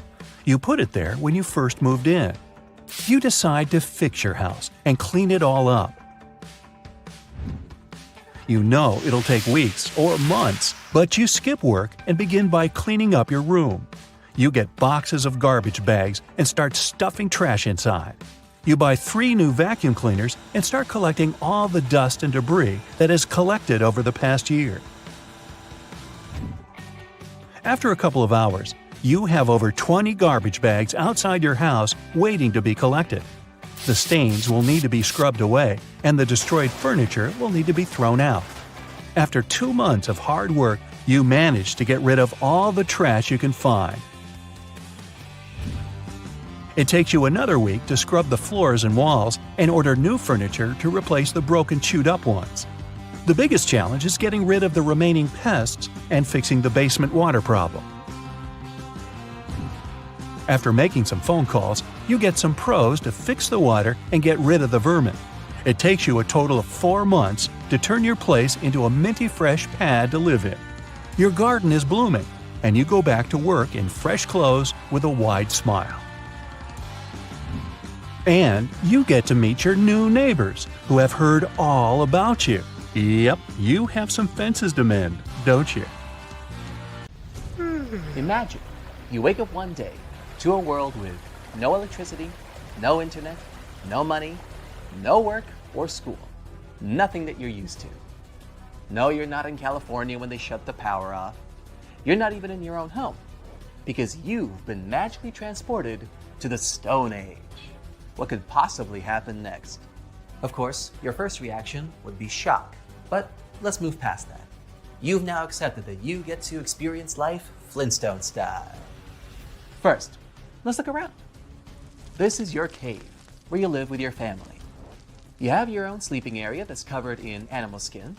However, you might also live in a primitive hut supported by mammoth tusks and ribs, with an animal skin over it as protection from the rain. Your morning routine won't include a quick trip to the bathroom or to brush your teeth or a hot cup of coffee. And if you're wondering where the Stone Age people did their business, well, it was basically anywhere outdoors. How convenient. Just pick a bush and go. All right, it's time to get out and explore the New World. But hey, don't forget to put on your clothes. No, nothing comfy and trendy from the mall. Back in the day, humans used the skins of the animals they hunted to create simple, rough loincloths. To make these hides more flexible, they had to chew them. Let's assume you already have an outfit for today and don't have to strain your jaws right now. Thousands of years in the future, humans will learn how to smoke these animal hides to make them last longer and start making tunics. What about footwear? Scientists believe it was present around 40,000 years ago. Take a small piece of animal skin and wrap it around your foot. Then stuff hay under the heel to create some kind of sole. Voila! One shoe is done. Do the same with the other foot, and you're ready to roam. Now, don't be scared. You're not going to face a giant mammoth right outside the shelter. Ancient humans were pretty smart and learned animals' habits because it was the only way to survive in the wild. So they chose caves or built huts in the safest places they could find. Now go down to the river and wash your face. Are you curious to find out what you'd look like in the Stone Age? Take a peek at your reflection in the water. See, you're not that much different from the modern you, just that your hair is a mess and you might be a few inches shorter, with a more developed jaw because of the harsh diet. And look at those bulky muscles. Well, that's what you get when your life is all about running and fighting with wild animals while hunting. Yes, hunting is on your to-do list today. But first, it's time for breakfast. Luckily, you have some leftovers from dinner: eggs, wild fruits, and berries. Sorry, no gas stove to cook the eggs. Why not try to do it over the fire? Here's a free tip. Find 2 small but sturdy and dry wooden sticks. Place some dry leaves or a chunk of your own hair at the base for kindling and rub the sticks vigorously against each other. Keep going. Be patient. Okay, finally there's an ember. Good job. Now you can cook your breakfast using a flat stone as a frying pan. Need a fork? Sorry, that won't be invented for thousands of years. See that seashell attached to a wooden stick? That is your spoon. Come on, the jungle is waiting for you. Thankfully, the Ice Age is long gone, so the weather is warm and lush greenery is in abundance. That's good for you since you have to pick different edible plants, nuts, fruits, and wild grains. It wasn't until around 10,000 BCE that folks in the Stone Age learned how to grow their crops and domesticate animals.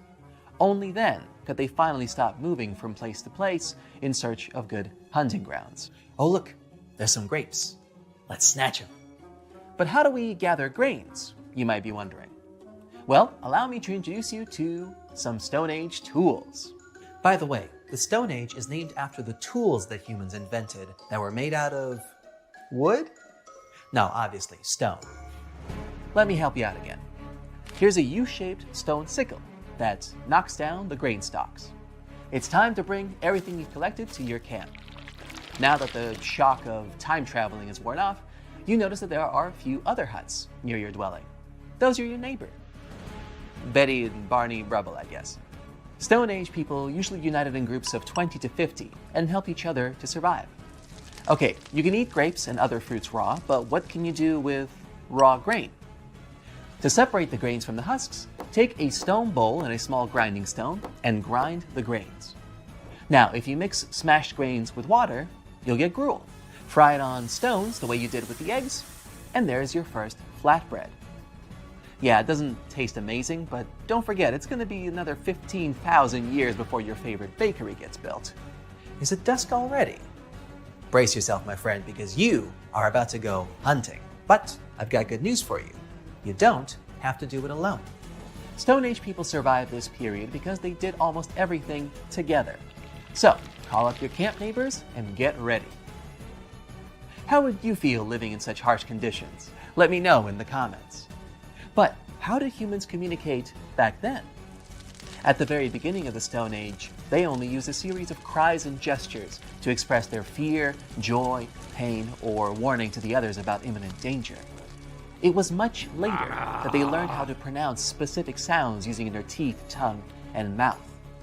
That's how both speech and language was developed, which made their life much easier and leveled up their teamwork. Of course, anthropologists have no clue how exactly their language sounded, since obviously no written traces are left, and nobody left any tapes either. Oh, what's a tape? Ancient technology, don't worry about it.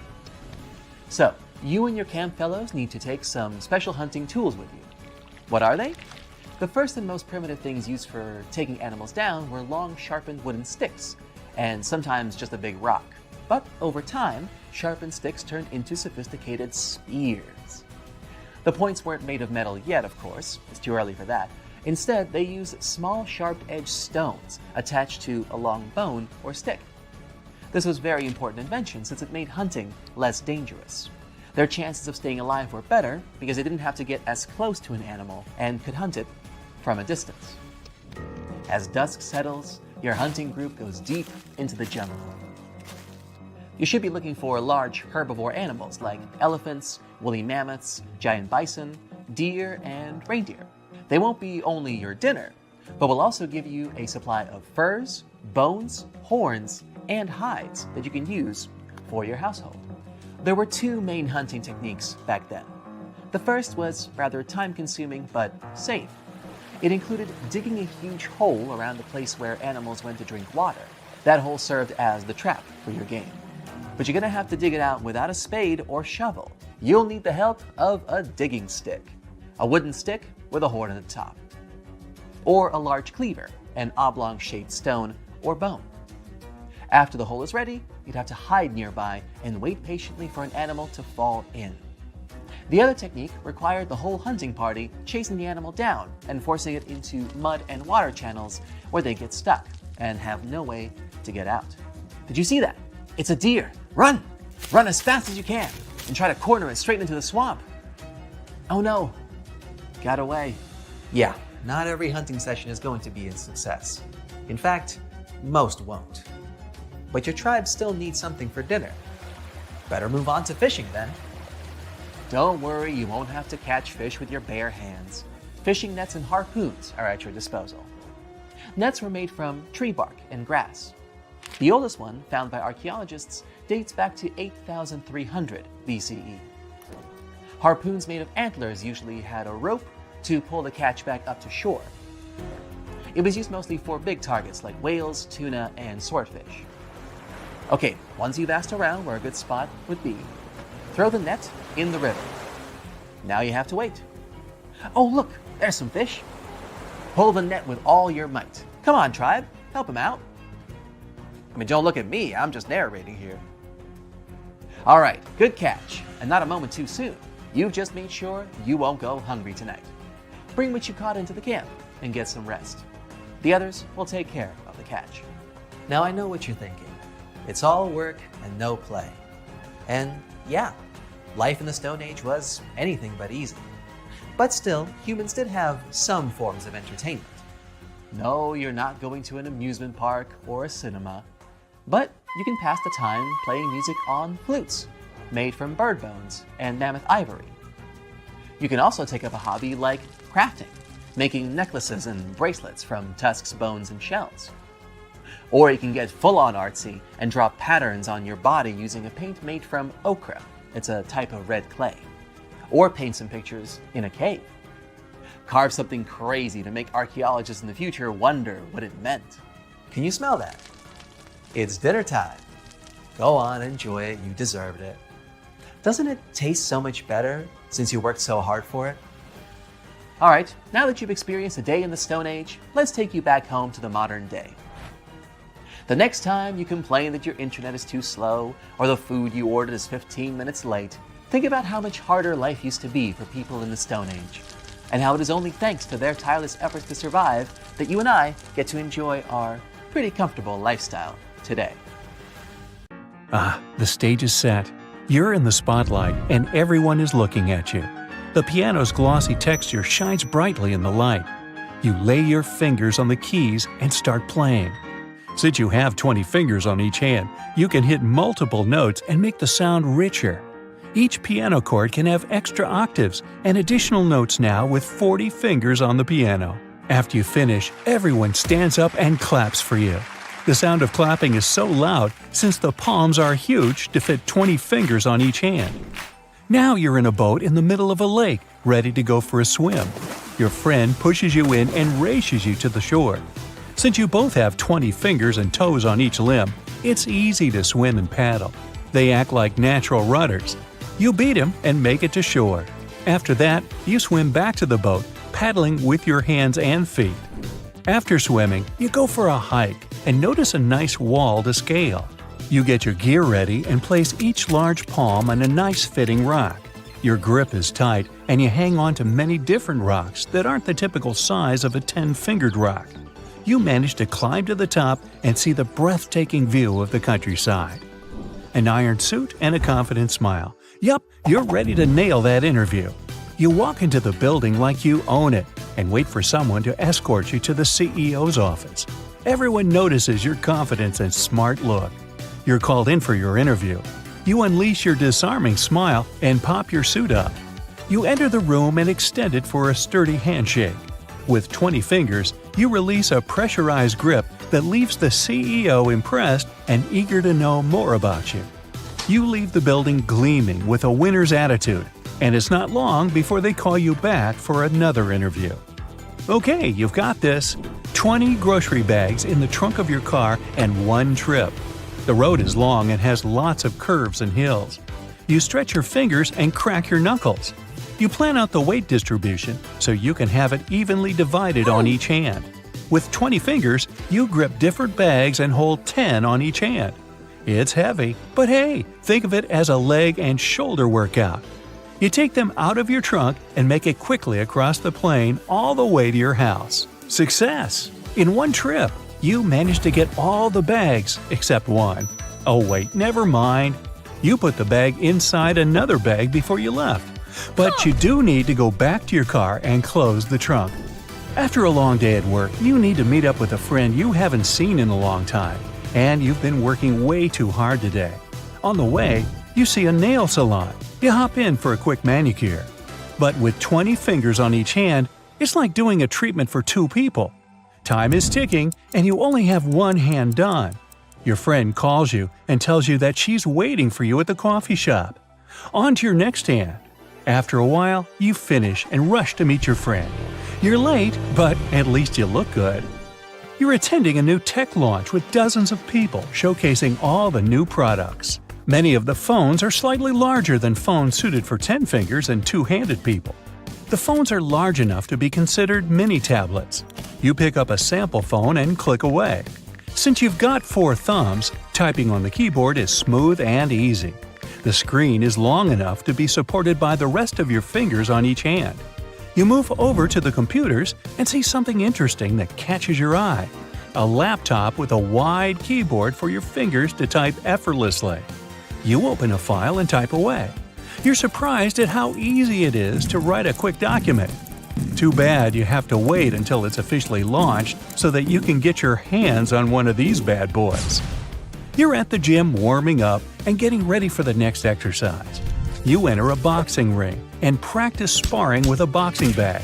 Since you have 20 fingers on each hand, each fist you lay on it is stronger and louder than with a regular 10-finger fist. After each punch, you stretch your body and continue sparring. You move on to other exercises to get ready for the big day. You're in the forest practicing your bow and arrow aim. You line up 2 cans side by side, and another 2 cans side by side. You take your bow and extend it backwards with 10 fingers on each hand. You place 2 arrows neatly and let loose. You strike both cans with ease. Now, let's up the ante by adding 4 cans next to each other. You turn your bow sideways and retract the arrows until there's enough pressure to release. You pull back and let the arrows fly off. Another success! You knock out 4 cans without breaking a sweat.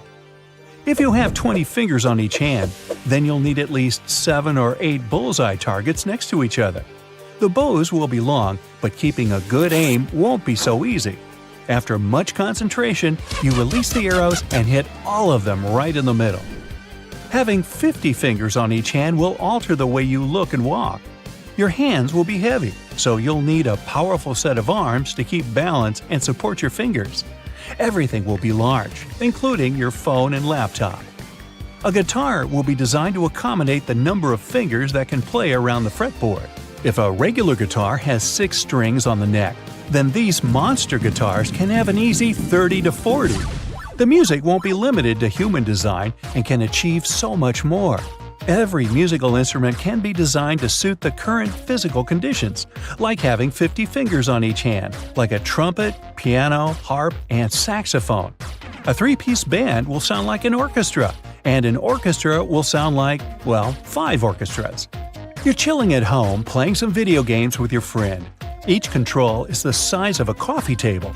A hand that can support 50 fingers on each hand is no joke, so a controller is supported by a little stand pinned to the ground. There are so many buttons and pad controls that it's easy to get lost just by looking at it. You're playing a game of soccer while controlling each player in the game individually. With such power to move and coordinate 100 fingers in total, your brain is larger than average, and your multitasking skills are on point. In the end, you beat him. And after a rematch, he beat you. In the third game, you both hit a stalemate. You prepare a high five and slap his 50-finger palm with yours, producing sound waves that reach your neighbors across the street. A lot of fingers on each hand means that tangible and ergonomic things have to be a lot bigger than average. Going to a jewelry shop is a headache since you have to find the right ring that fits any of the 50 fingers on each hand. Producing any glove is a multi-billion-dollar industry since each glove costs so much to make.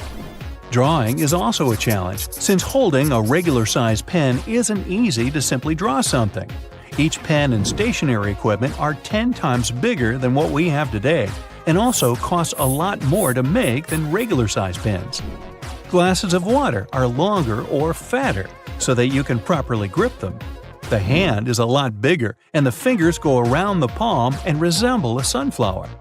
If you're hot, you can fan yourself with your hand instead of a regular fan.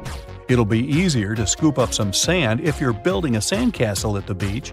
With so much more space in your hand, you can make sand balls and create a mega-sized castle super fast. And if you're playing a game of snowballs, then get ready to have cannonballs instead of normal-sized snowballs. Oh, that gets smart! Staying in the water that's 70 degrees Fahrenheit for a long time definitely won't do your health any good. A water temperature of 50 degrees Fahrenheit is a nightmare. It feels much colder than the air of the same temperature. The passengers of the Titanic were in 28 degrees Fahrenheit water. Can you imagine how cold it was? Even the iceberg that the Titanic met was warmer. The water didn't freeze because of the high salt content. But what if the temperature had been higher? What if the Titanic had sunk in warm water, say 120 degrees Fahrenheit? Theoretically, this could have happened had the waters of the North Atlantic met a warm undercurrent from the southern part of the ocean on disaster day. But this heat wouldn't have been enough. The ocean area is too vast, and the temperature is too low at night. The warm undercurrent alone wouldn't have made a difference for people who were overboard. But if the Titanic had sunk in another place at one particular moment, perhaps then all people could have been saved, thanks to an incredible natural phenomenon. Now, on board everybody, our voyage to a parallel universe begins. It's a moonless night on April 14th through 15th. The Titanic crashes into an iceberg. Icy water floods the lower decks. The captain sends a distress signal. The nearest rescue ship, Carpathia, is 58 miles away from the sinking Titanic. At maximum speed, Carpathia will get there in 4 hours. That's quite long, even in warm tropical waters, since your body loses heat anyway. The Titanic begins to sink. The crew downs lifeboats. Some of the passengers jump overboard. The ship is going under the water. There are no boats left, so you jump along with other passengers. It feels as if you got inside a huge iceberg. The water is so cold that it's hard for you to move. You can't even scream because there's no air in your lungs. But at this moment, you feel a pleasant warmth coming from the depths. The heat rises above your knees and waist, then reaches your neck. Finally, you regain control of your muscles and can breathe deeply. You notice that all the other passengers feel the same warmth. The water becomes a little hot. It makes you happy. But in a moment, horror replaces your delight.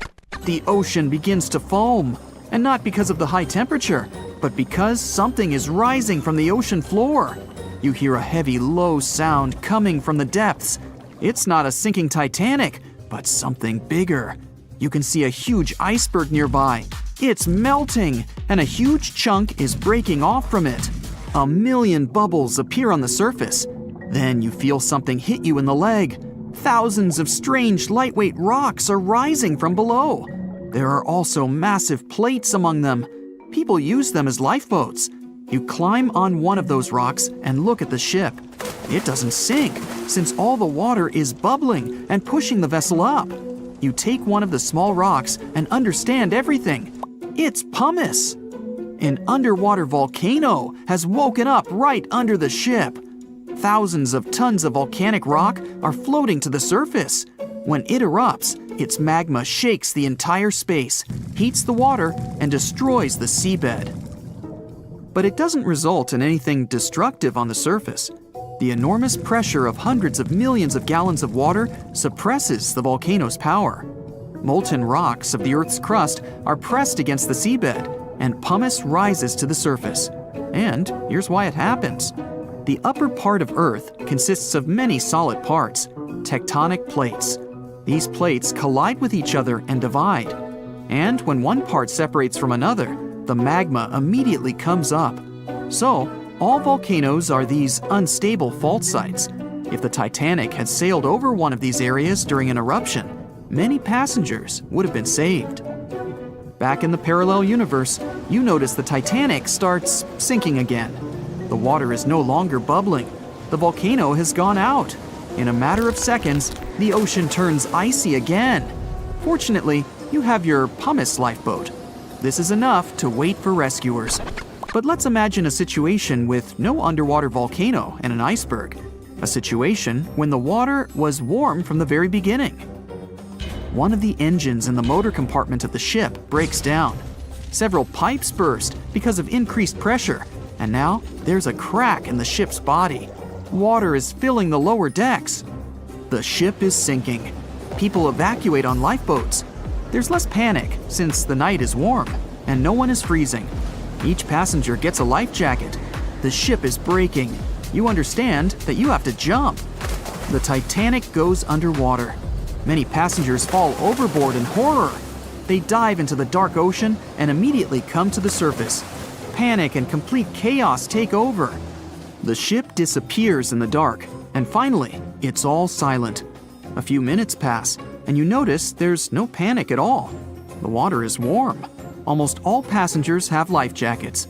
Someone is floating on the wooden ship wreckage. After a couple of hours, the water no longer seems so comfortable. The ocean takes away your body heat.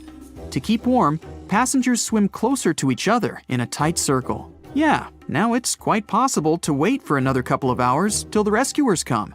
People on lifeboats sail closer and take those who freeze on board. Passengers take turns, 20 minutes in the water, then 20 minutes in boats. It's essential not to take your clothes off. Even a wet outfit helps keep your body warm for longer. And when it seems that everyone is saved, somebody screams. A girl in a boat looks scared. She trembles with fear and points her finger into the black water. Passengers try to see what's there and notice a triangular fin. 1, 2, 3. There are so many of them! The noise of the sinking ship has attracted a group of sharks. And now, they are circling the survivors, hoping to satisfy their hunger. They're swimming slowly. It doesn't look like they're going to attack. But you should keep your eyes open, as these fish are some of the world's most aggressive and dangerous sharks, the bull sharks. They can be agile, fast, and unpredictable. They don't swim in the cold waters of the Atlantic, but the water in this parallel universe is perfect for them. The sharks are strong and sturdy. They create the illusion of slowness to relax their prey. They're called bull sharks because of their short, blunt muzzle, like that of a bull, and they like to hit a target or other sharks with their forehead. Several fish are ramming boats. Someone falls into the water. Fortunately, people help them back on board. The sharks aren't going to retreat. Chaos and panic ensue. People are screaming and splashing the water with paddles to scare away the fish, but it doesn't help. One of the sharks opens its toothy mouth and clings to a boat. At this moment, you notice more fins nearby. A pack of great white sharks arrives at the party. They are some of the most dangerous animals on the planet. They're big, fast, and strong, and their 300 triangular teeth lined in several rows are sharp as blades. Great white sharks swim around the boats and scare away the bull sharks.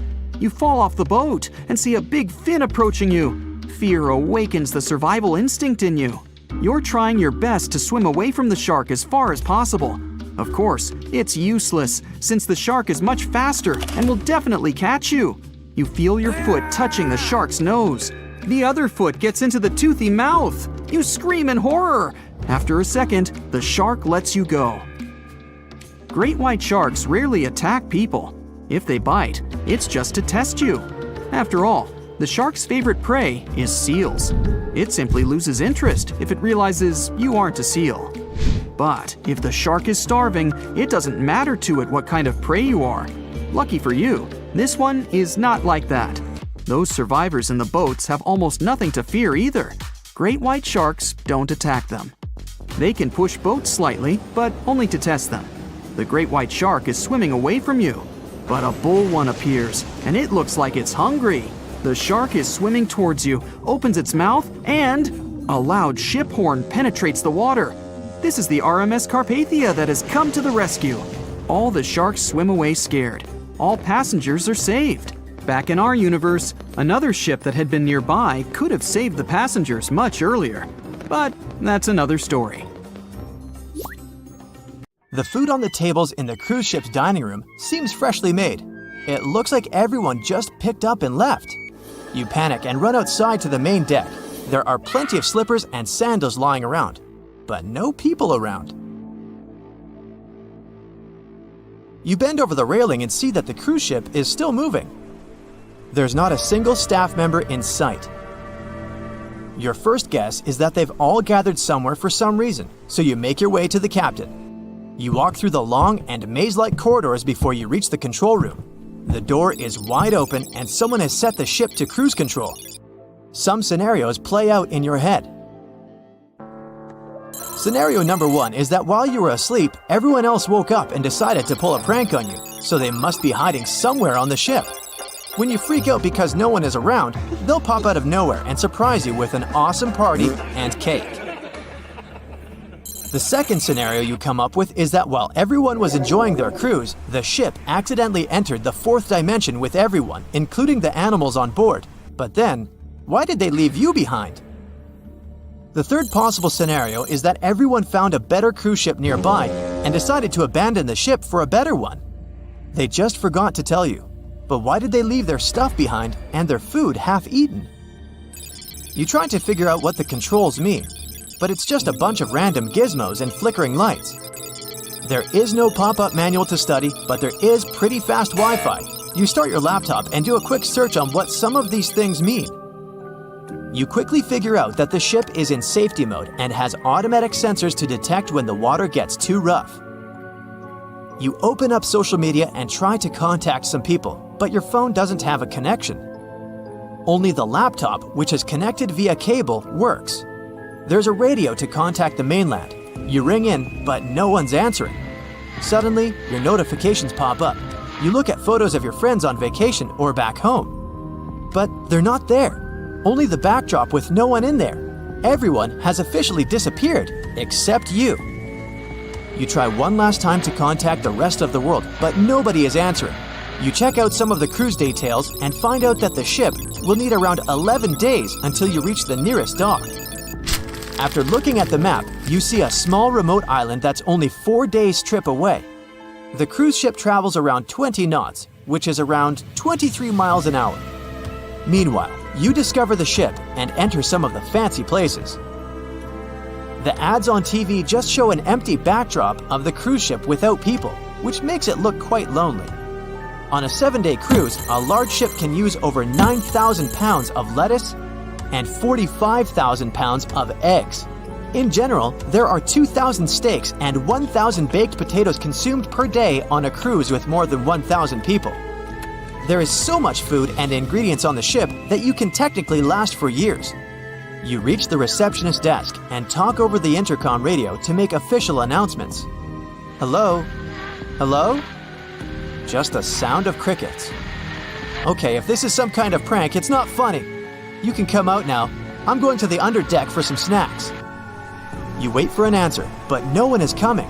You decide to go to the lower decks of the ship, but before you head down, you check out the ice skating rink with no one there.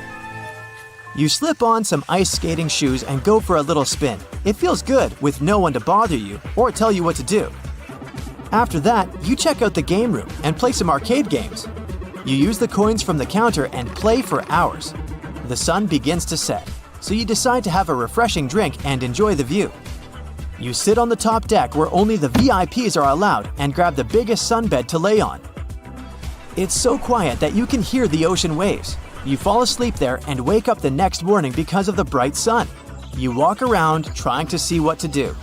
You grab a golf club and start swinging. You get the balls into the ocean and keep playing until you get bored. You realize that you got sidetracked with the activities and want to go to the lower decks of the ship. You check out the staff-only entry with a pass that you found lying around. You start descending to the bottom. It's getting darker. The power isn't working, so you grab a flashlight and look through the rooms. Crew members usually live in a dorm-style room with shared bunk beds. They have a common area for eating staff meals and have access to other recreational activities.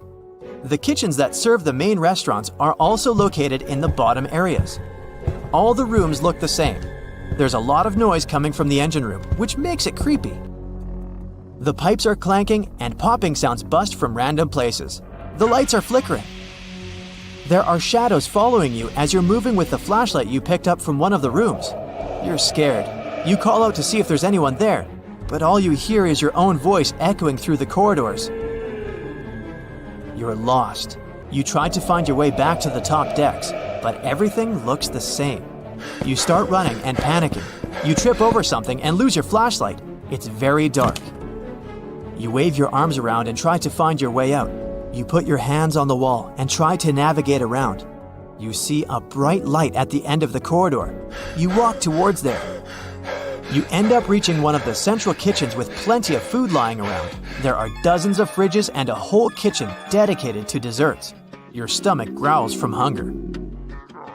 You eat some of the most exotic and top-of-the-line food that can cost up to $1,000 per dish. You spend the next few days gobbling up the yummy treats, playing golf, and partying on the dance floor. 3 days later, you maxed out most of the fun stuff of the cruise ship. While basking in the sun, you see an island in the distance. You grab your binoculars and notice the dock where the ship is heading to. You quickly head to the control center and see the map. It needs 30 minutes to arrive, but you don't know how to park the cruise ship. You end up lowering the anchor to stop the ship. You'll then use the rescue boats for rowing to the island. You gather some supplies and food and row. Maybe someone on the island can help you out. You descend and row to the shore. You enter the city, but it's empty.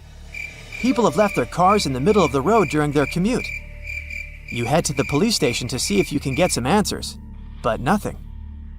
Months later, you've explored the whole island and saved plenty of food from the cruise ship. After 5 years, you've taken complete control over the island and learned how to drive the cruise ship properly. You haven't seen a single person since that day on the cruise ship. It's like everyone picked up and evaporated. 10 years later, you're sitting in the radio tower. You have a full-grown beard and fields of crops all over the island. You haven't stepped foot on the cruise ship for 3 years. Suddenly, you catch some signal on the radio in Morse code. Someone from the mainland is trying to contact you. You decide to get back on the ship and make your way there. That's it for today. So hey, if you pacified your curiosity, then give the video a like and